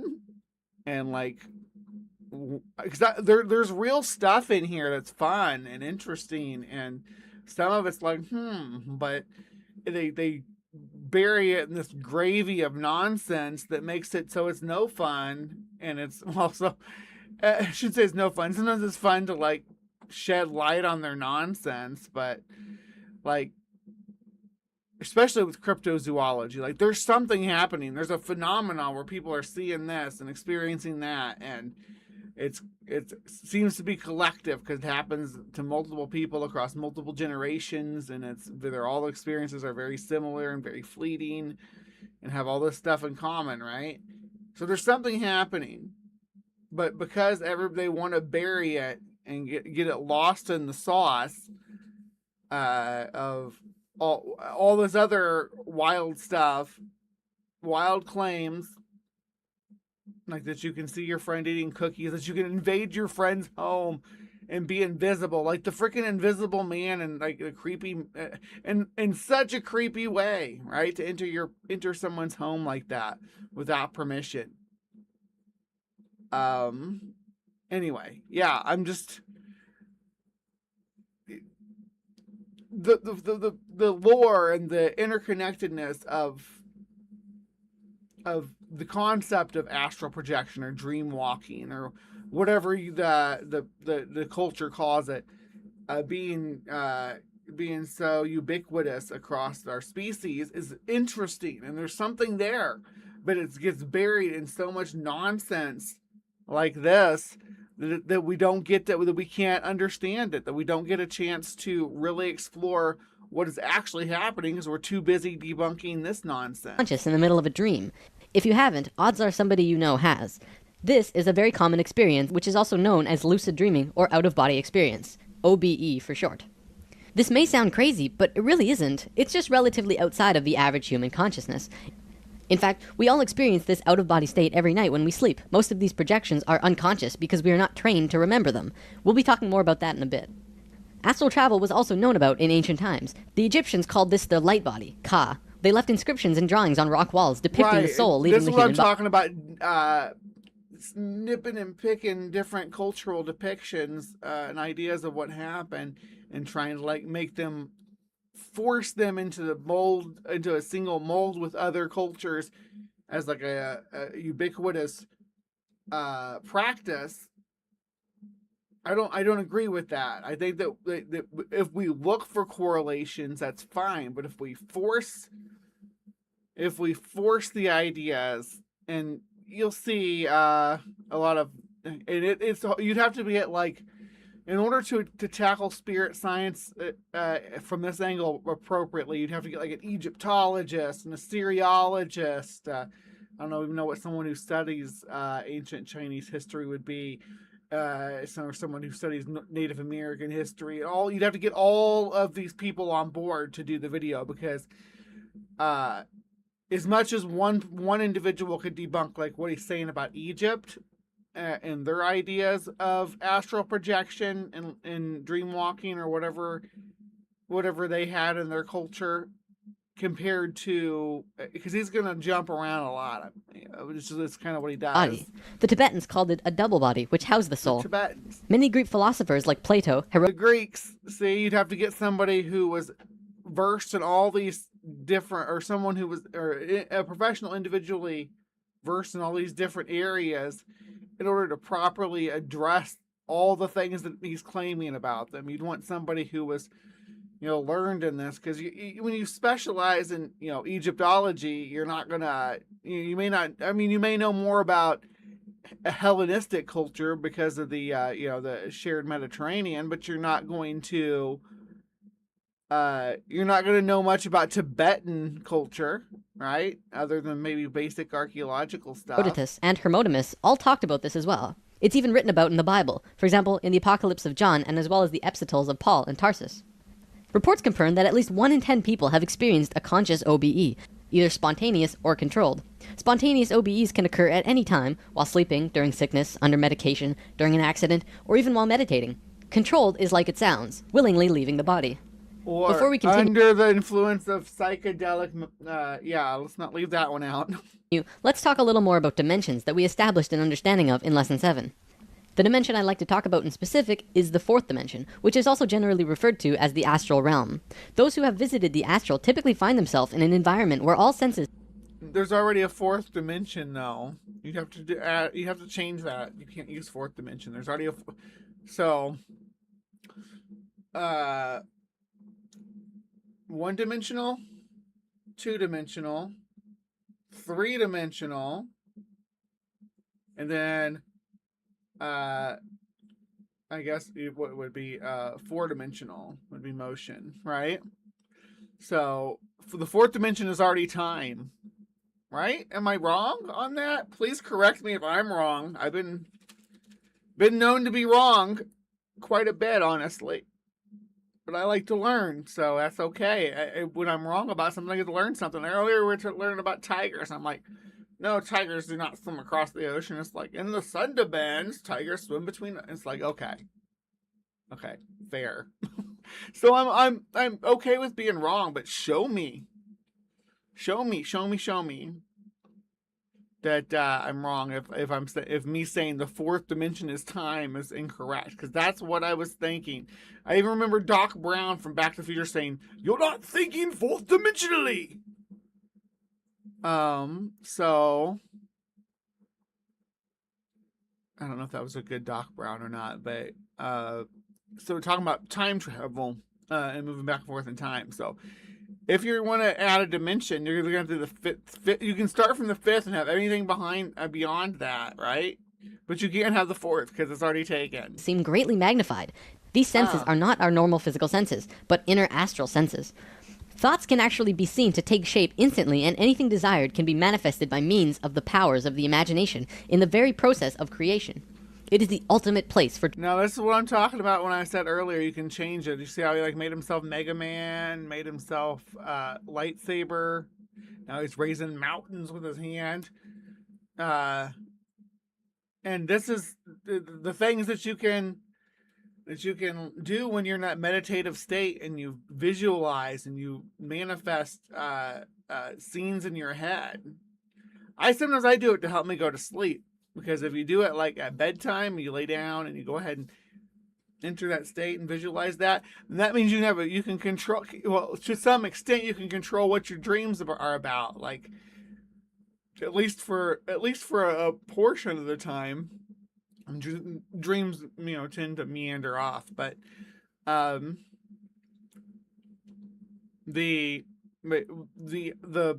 meditating and focusing on like what you want to experience, and then when you drift off to sleep, since your brain's already in that state of generating images and creating an environment for you, it just kind of would like roll right into that dream state, right? And then you can have dreams about what you were thinking about. Now, obviously, that doesn't work foolproof, right? Like sometimes your brain's just going to go into where it's going to go into, but it's a pretty neat practice, and I think that it's I don't know how to describe it as refreshing. I used to meditate when I at my lunch break every day. I would lay down and meditate. Instead of eating or anything like that, when I first started working from home, was like in the pandemic when everybody got sent home, I would go meditate on my break instead of eating. And I would wake up and it'd be refreshing. And I'm not saying I wouldn't eat. Then I would eat during my I'd eat at my desk while I was working, for the most part. True creation to take place, because you are only limited by yourself in what you can create. The astral plane vibrates at a much higher frequency than the physical plane. There is no gravity, or at least if there is, you're not bound by it. You're existing in these higher dimensions all at once, though less in the higher ones than here. In Lesson 1, we talked about the thought realm. At that time, I couldn't really say fourth dimension. It would have made no sense. But ultimately, that's where your thoughts are manifest. Again, I don't like you using the term fourth dimension, because like I said, I think it's already taken. I don't think you have access to that word. Even right now, as you're watching this, you're manifesting thoughts or ideas into this realm. From my understanding, emotions manifest on the fifth dimension, or it could be the sixth, as they are much more powerful. When you visit the astral realm, you'll learn that it's basically divided into 3 sections. This spans across different dimensional overtones that we covered previously. They're usually just called lower, middle, or higher astral planes. The difference... Do not let Jordan limit your experience in meditation with his limitations that he's setting here for the lower, middle, and higher. You can experience it however you want to. Is their vibratory frequency. The lower astral plane is vibrating at a very low frequency. It's relatively dark and more primal. Some have described it as the places of Dante's Inferno, and others think of it as purgatory. Many lost souls reside here, but it's usually also where people go when they're dreaming, as well as where you're exploring when you are astral projecting, unless you know how to raise your own frequencies into higher realms. It takes a long time to get there, though. The middle realm is a plane full of double rainbows of vivid colors and exquisite beauty. It would be impossible to try and rationalize this place. Everything, including inanimate objects, have auras of energy emanating from them. Time is a great illusion to us, and in these realms, time will seem distorted. Time is the fourth dimension, dude. Many people have said that they are able to perceive past and future events. The higher astral planes are called the heavens by the Christians, and the Summerland by the spiritualists. This place is beyond comprehension for most people, but it is a very pure, angelic realm. In fact, this is where the angels reside. Oh yes, angels are real. Remember when I said you were existing on higher dimensions as well? Well, angels would be a part of your higher self. Just throwing that in there. Angels are real, by the way. To this day, all over the world, people report of being visited by angels. This is where they're from. People report being visited by a lot of people. Report seeing Tupac. People report being visited by aliens and ghosts and elves. As the dimensional levels go higher and higher, less and less has been documented. For few people have actually been there to write about them, and even those who have a hard time putting such experiences into human words. So, let's talk about some benefits of astral travel. First-hand experience gives us the unique opportunity to experience and explore beyond the limits of our physical senses. It gives us the ability to obtain first-hand knowledge of our existence. Recalling past lives. We learn more about ourselves by understanding our past lives. Most people on Earth have been reincarnating over and over for the past 13,000 years since the to-be-discussed fall I mentioned in Lesson 7. As we project more and more, we begin to have healthy recollections of past lives. Identify reasons for existence. You may even recall the purpose that you came to this lifetime on Earth for. This information can help us get to know ourselves better, overcome traumas, self-curiosity. That makes me feel important. I think that's the idea here. That's really you can have a purpose, don't get me wrong. And I think it's more significant if you decide that purpose yourself, that you feel like the universe is forcing that purpose upon you. Like, I like to think that I have something to do, not like the universe has something for me to do as a reason to stick around. Certain illnesses and expand our sense of fraternity and universalism. Remember, you don't have a purpose except the one you give yourself. Do you remember what that purpose was? Flight. Probably the best part about astral projection. I've only had 4 or 5 out-of-body experiences personally, but in all of them, I just ended up flying around. One time, I even flew through space. In the astral, even the sky isn't the limit. You can glide through the air like a balloon, or Superman around the world at breakneck speeds. I can't stress enough how fun this is. If you're gonna astral project, you'll... Yes, you can go into a meditative state and you can actually fly, like in your internal world that you construct for yourself. You can actually fly. You can fly like Superman. You can also teleport like Nightcrawler. You don't have to fly everywhere. He makes it out like, oh, you have to fly to your friend's house or whatever. No, you can just like visualize yourself there and you're there, right? It's not, it's all happening in here, so you can do whatever you want. You can fly, you can float, you can glide, teleport, you can sink through the earth, you can spin in place and appear in a different location, whatever you want to do, however you want to do it. You can make it whatever you want. Probably just want to fly all the time. Meeting guides. You can meet up with your non-physical guides. They have had many names throughout history. Your higher self, your guides, your mentors, guardian angels, or simply your helpers.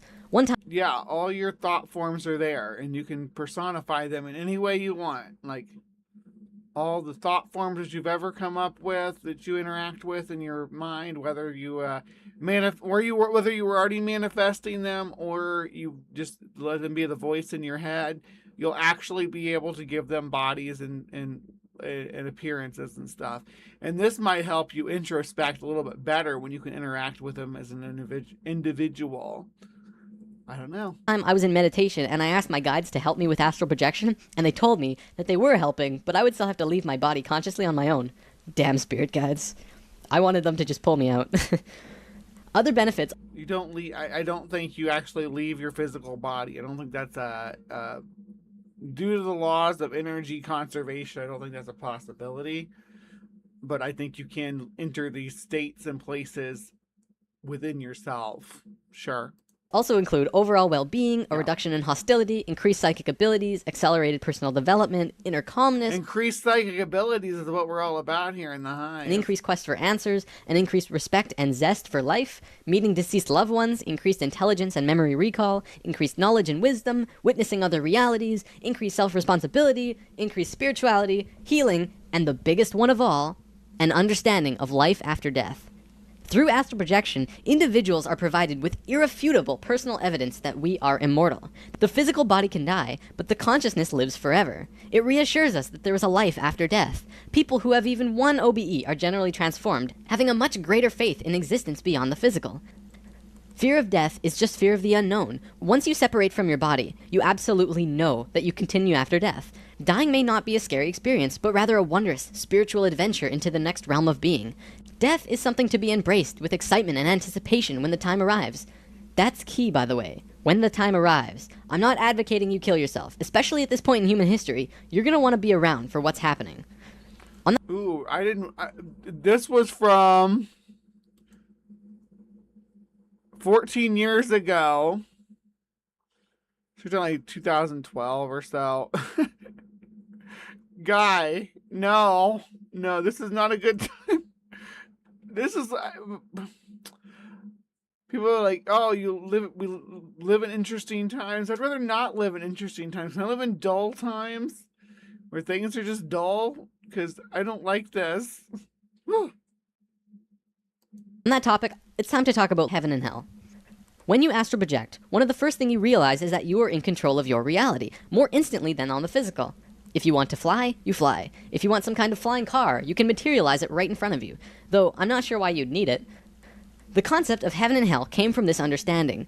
When you die, you return to the fourth dimension. If you're a good person, you will create a good reality. Good people create good afterlife in higher dimensions. Then they will hang around in that realm for however long they want, and eventually, if they choose to, return to Earth and start a new lifetime. If you are a bad person, full of hatred or fear... What is... These terms don't have any real meaning. A good person and a bad person. Is a good lion the one who kills the deer to feed her cubs? And the bad lion the one that kills the deer who needed to take care of her fawn? Hiding in the bushes? I mean, good and bad are subjective. Right? Like, a country invades another country and takes their resources. That's good for the invading country and bad for the invaded country. Good and bad are very arbitrary. Or anger. You will also return to this fourth dimension, but you will create a reality full of hatred and fear and anger. Ultimately, heaven and hell are... Why are there clowns in hell? ...the same place, and it's what you create it to be. For the record, this is how it works in the physical realm as well. We talked about this in Lesson 1. You create your own reality. It's just in this dimension, the process is very slow because everything is more dense. You're bound by your physical body. The silver cord that I mentioned earlier, by the way, is the cord that tethers your physical body to your spirit. It connects when your soul connects to the physical body, and when you are astral projecting, it tethers your spirit to your body, and you can see it, but you can't break it. You'd be umbilically attached to your spirit. The cord only breaks when you die. Everyone who has ever consciously astral projected will see this cord. It can stretch to infinity and will make sure that no matter how far you go, you can always return to your body. What if somebody has a pair of psionic scissors, though, and they snip your cord while you're away? You ever think about that? Dreaming! What are dreams? Well, when you're asleep, you are out of body. Your physical body needs rest, but your consciousness, your spirit, does not. So your consciousness returns to higher levels of being for the night. You do this every night. Remember, in higher dimensions, you can create any experience for yourself instantly. Dreams are simply you just creating experiences for yourself out of memories or thoughts. Which is what I've been saying this whole time, right? And check it out. Now, Jordan's also agreeing that what you experience when you astral project is the same thing that you experience when you dream, which is to say that it's like happening within your own brain. Or emotions that you have. Usually while you're dreaming, you're functioning at a very low level of consciousness. You're not trained to remember and consciously experience these realities you're creating, so dreams seem kind of hazy. So when you have a dream and you're pondering the meaning, just ask yourself, why did I give myself that experience? Some have said in these higher realms they could perceive the past and future. Perhaps this is why sometimes we have dreams of things that happen a week later. Scientist Stephen LaBerge has actually proven that the phenomena known as lucid dreaming is real. Lucid dreaming and astral projection are actually the exact same thing. Many mainstream scientists will say that astral projection is unproven. However, now we've proven lucid dreaming to be real, so naturally, if you accept lucid dreaming, you have to accept astral projection as well. But you don't have to accept that astral projection is actually leaving your body. You just have to accept that people are having these experiences, and that, again, experiential, not experiential? I think that's the right word. Evidence is anecdotal evidence. I do believe people when they say I had this experience. I just don't believe that they're leaving their body. I believe that they're entering a introspective space within their brain where they can interact with thought forms of people in their real lives and their spirit guides and everything else, but I don't think it's actually happening outside. So what's the difference between lucid dreaming and astral projection? Well, lucid dreaming is becoming conscious while asleep, already out of body. Astral projection is consciously leaving the body, going straight from a waking state to an out-of-body state. And that's it. Now I have a little surprise for you, but first I want to say this. I don't have time to teach you methods of astral projecting, but I have a myriad of resources for you to look at in case you want to try it out. I really recommend it because it's absolutely the coolest experience you will ever have. Even for you skeptics, I ask that you don't immediately shut this out, especially since modern science has proven it to be real. My first recommended source is the book Astral Projection, Amazing Journeys Outside the Body. All right, and he's going to do a little plug here for all these books. Then he plays that Firefly song. You never believe your eyes. 10,000 fireflies. I think like Owl. Was it Owl? Something. I don't remember the name of the band. It plays that, and then it plays some rock song or whatever. But both of them are licensed, so we're not going to. No. This is the best book you'll ever read on the topic. It has great. So we're not going to dive into that. But what we are going to do is we're going to go to this. We are. Oh, not. Spirit Science. We Are Dreamers place, and this channel actually looks pretty interesting, but their thumbnails are all AI, it looks like. But The Quiet Miracle of Meditation, How to Transcend Astral Demons. This is all fairly recent stuff too. Lucid Dreaming Explained, Real Methods That Work. And we're actually going to use their from 10 months ago, Astral Projection Explained, the Real Methods That Work. So, it's actually what we're going to do right now. And this is going to be how we're going to wrap up this segment. So, hang on to your seats, kids. Most of what we see online about astral projection is fluff. Rope techniques, climbing ladders, 5 easy steps guaranteed to get you out in 10 minutes. It's all nonsense. A lot of these people have never actually done it. They're just repeating something they've read in a forum because it gets clicks. But here's the truth. Yeah, I mean, I've done it, and it's not like anything too absurd. Truth. Astral projection isn't instant. It isn't easy. It isn't necessarily difficult either, but you can't fake your way into it. But it is real, and in this video I'll show you how it actually works based on my own personal experience. This is a detailed video, but all vitally important. If you're serious about learning this, I urge you to stay with me until the end of the video. So let's get into it.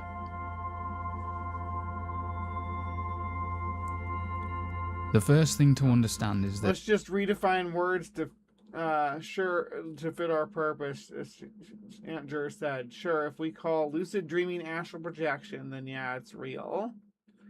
This. Astral projection isn't weird or unnatural. You already do it every single... I'm okay with calling controlled lucid dreaming astral projection, as long as you accept, as long as the person's willing to accept that the astral realm exists within them and not without. Night. When you fall asleep, your body shuts down, but you're aware. But even then, I mean, I think dreamland would be a better name for it, or dream walking. I like the name dream walking better. Absolutely, dream walking for controlled lucid dreaming. I think that's the superior term. Awareness continues.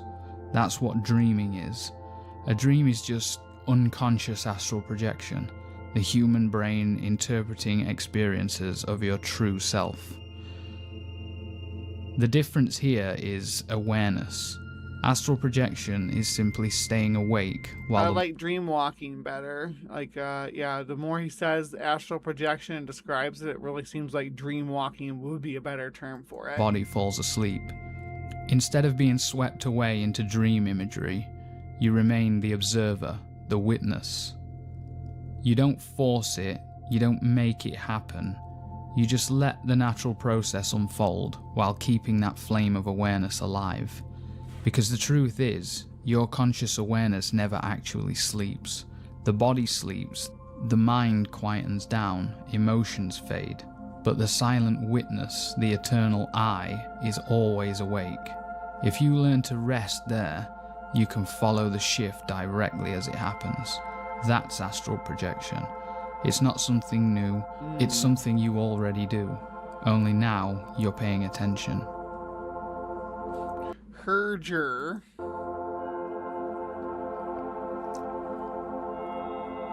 Before you can astral project, you need a foundation. And that foundation is meditation. Right. And meditation is just learning to relax the body. Right? Learn to relax your body so that you don't... That's the hardest part of it, for at least it was for me, and for a lot of people that describe it, is relaxing your body so your mind's not even like focused on any part of your body, and then relaxing your mind to let it flow instead of controlling what you think about. Kind of letting it flow with what's already, like, what's in there and how you're in, you know...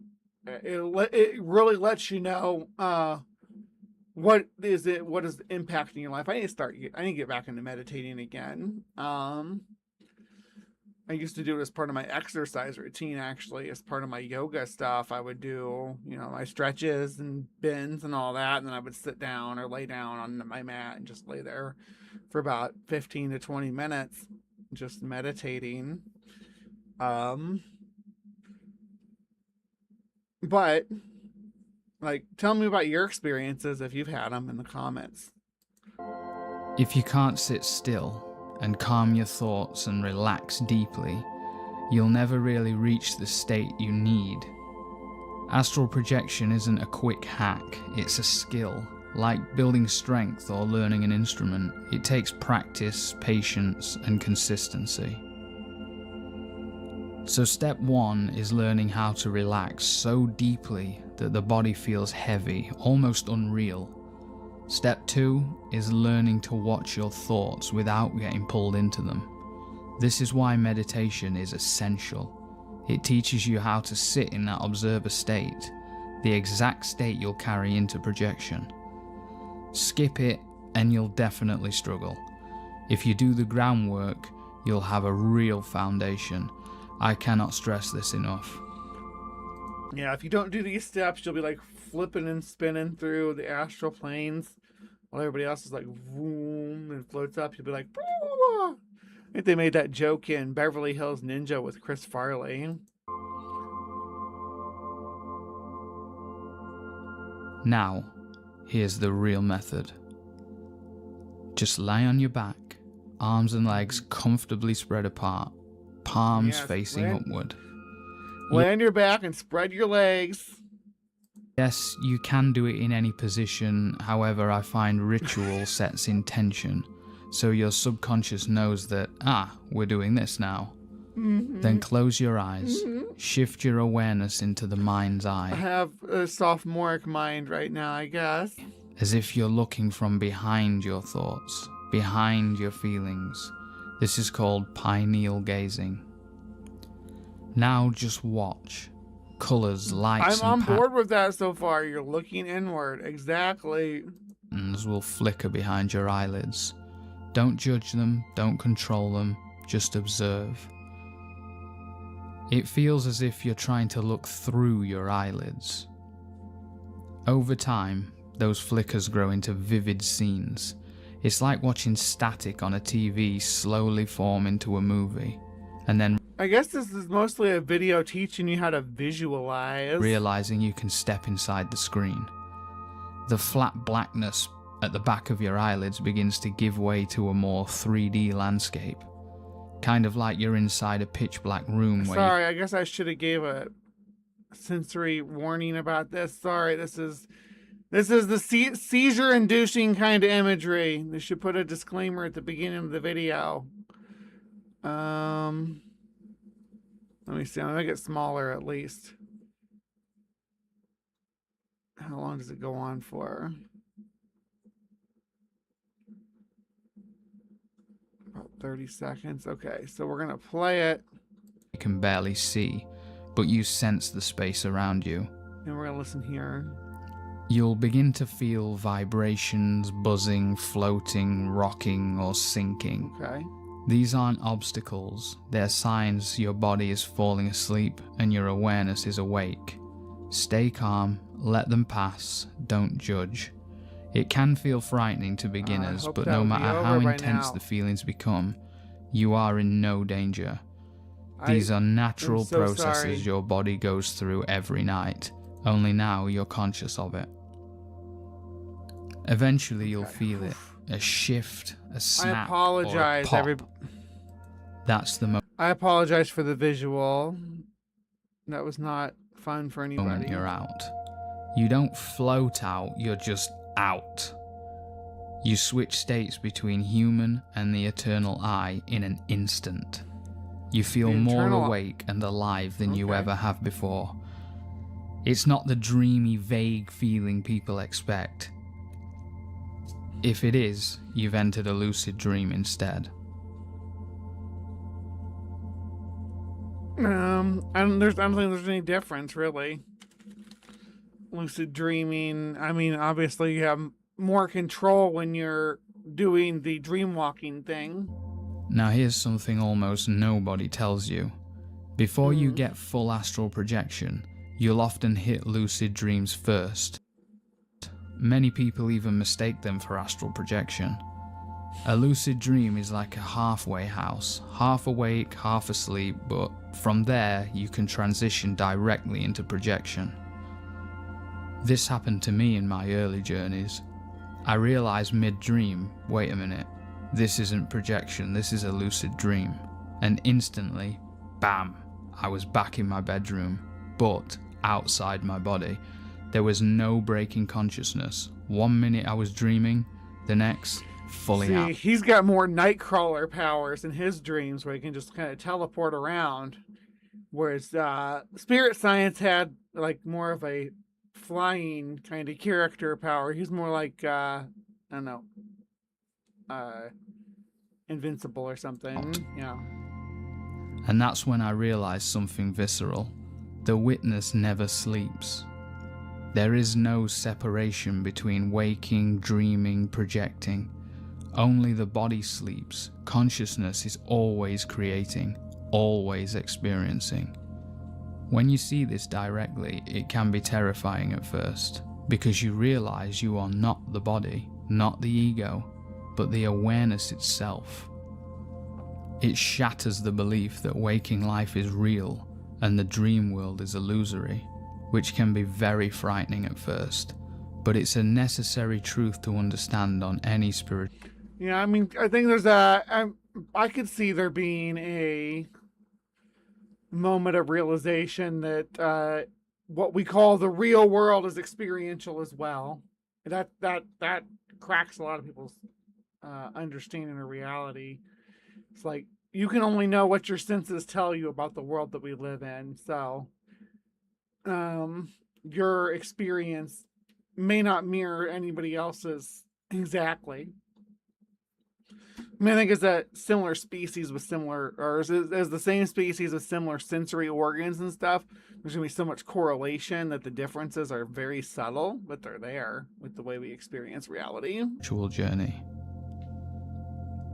What not to do. This is where most people go wrong. They search for techniques, climbing a rope, rolling out, jumping off a swing, etc. Those tricks keep you stuck in imagination. You're so busy pretending to climb a rope that you miss the actual process happening naturally. Astral projection isn't about muscling your way out. It's about letting go. Letting the body sleep while you remain the witness. That is, Don't waste that time. is, I mean, I don't think that there's anything wrong with those methods. It's kind of like counting sheep to fall asleep, but what you're trying to do is get your mind to not focus on the things that you're thinking about and kind of do its own tricks, and you enter sort of a state where your brain's showing you stuff instead of you just generating stuff with your brain. At a certain point, you can start to generate stuff with your brain once you're thoroughly in that state. But first, you want to let it manifest itself as part of the process, I guess.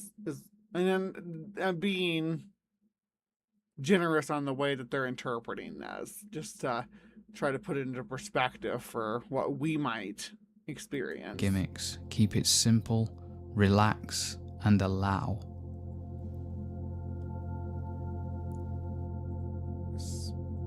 There's another part of astral projection that doesn't get talked about enough, and that's your own state of being. Astral projection isn't just a mechanical trick. It's like psychedelics. What you bring to the experience shapes what you'll find there. Your mindset, your lifestyle, and your habits, they all manifest when you're out of body. If you're anxious, depressed, this one kind of looks like a spider, though. I sort of like this one. Addicted, or neglecting it's yourself, not flashing. You'll often bring those energies with you into the astral. And they'll take form. That's why some people meet demons, reptilians, archons, or other malevolent beings. They think the astral is dangerous, when really it's just reflecting what they carry inside. You are the creator of your own reality. And when you step into the astral, that truth becomes instant and unavoidable. So it's vitally important to clean up your life as best you can. Cultivate a spiritual practice. Take care of your body and mind. And know that you are omnipotent and omniscient. Because in the astral, that power is immediate. See, these images, this is what I like to put up on the TV when I'm listening to like lo-fi music or whatever, have lo-fi going.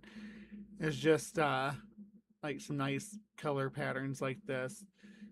I can see how something like this could help you meditate too, really. I mean, they're pretty mellow. That flashing thing, though, that makes me want to just close my eyes and cringe back. So, yeah, don't put flashy stuff like that in your video, just for the future. Matter of fact, I'm going to make a little note here. Thank you for this video.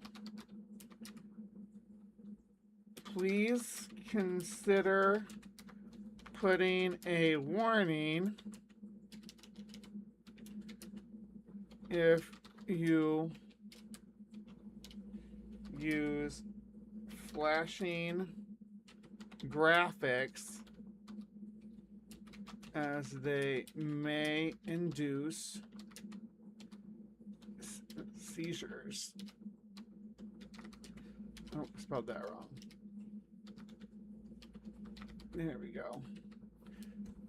There we go. Okay, so just putting that out there. Hopefully they'll acquiesce that. It's a small... You can create anything. The difference between a nightmare, a confusing dream, or a conscious godlike exploration of reality all comes down to what you bring with you. Right? This is the same thing, like, this is Freddy Krueger logic. This is Nightmare on Elm Street logic. Let me clear my throat real quick, sorry.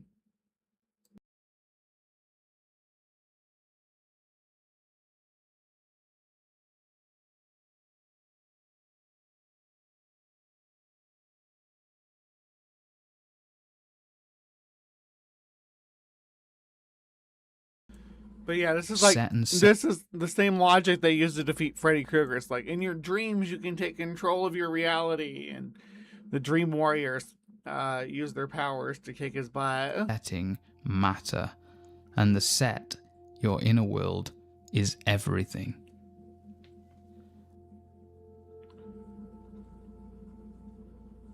Astral projection isn't easy. It's not instant, but it's real. The more you practice, the stronger the observer becomes.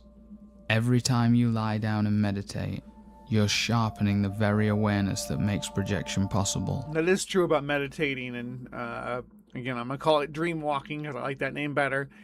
That you get better at it the more you practice, the more you do it. Just like anything else, the more you go through the steps to put yourself in that mental state, the more the easier it becomes, and the more you're able to expand on your experiences while in that state. Because the biggest problem is you either fall asleep or you wake yourself up. Finding that balance is a little hard sometimes. And when it finally happens, you'll know. It won't feel like imagination. It'll feel like stepping out of one room and into another. It feels more real than your human life ever has. And that's when the real exploration begins. If you try this method, please share your experiences in the comments. I'd love to hear, because the only proof that matters is your own direct experience. Thank you so much for watching. Until next time. Alright. We got a few minutes here to look through this stuff. Yeah, master astral projection.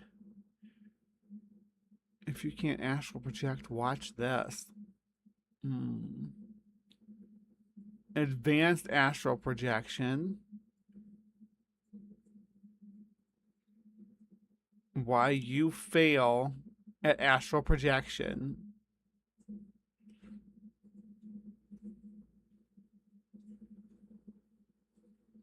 That's the one we just watched. Reality is an illusion. I don't necessarily disagree.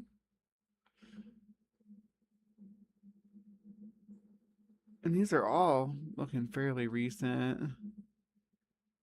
I really think he's using an AI voice to to read the video, though.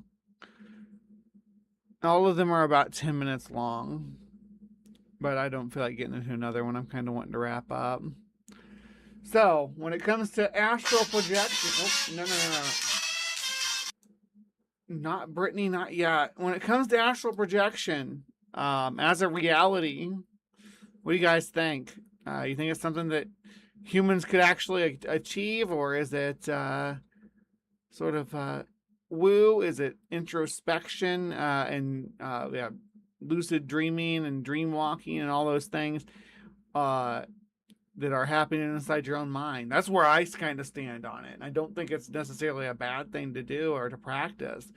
I think it can be, again, just like I mentioned scrying before when we talked about the black mirrors and stuff. like or tarot cards or any of that. Introspective, right? But what do you think? Yeah, we got the comment section down there. You tell me how you feel about it. Yeah. All right. So remember to be kind, take care, and we'll see you next time. I know so we're about 20 minutes early, but this coconut bra thing is really driving me crazy. I got to get it off. Put some regular clothes on. And I'm going to the block party thing, so need to get some clothes picked out as well. I haven't decided whether I'm going to brave it and bring a guitar with me or not. I keep saying I'm going to bring a guitar next time and keep not doing it. So maybe I need to. I don't know. Banjo might be a bit much. Anyhow. Yeah, hit the subscribe button, hit the thumbs up, and I'm gonna send everybody over to Doc Dinos after this brief intermission, or brief outro with starting the one and only Britney Spears. I will see you all back here next week. Polls will be up tomorrow, so yeah. Again, be kind, take care, and we'll see you next time.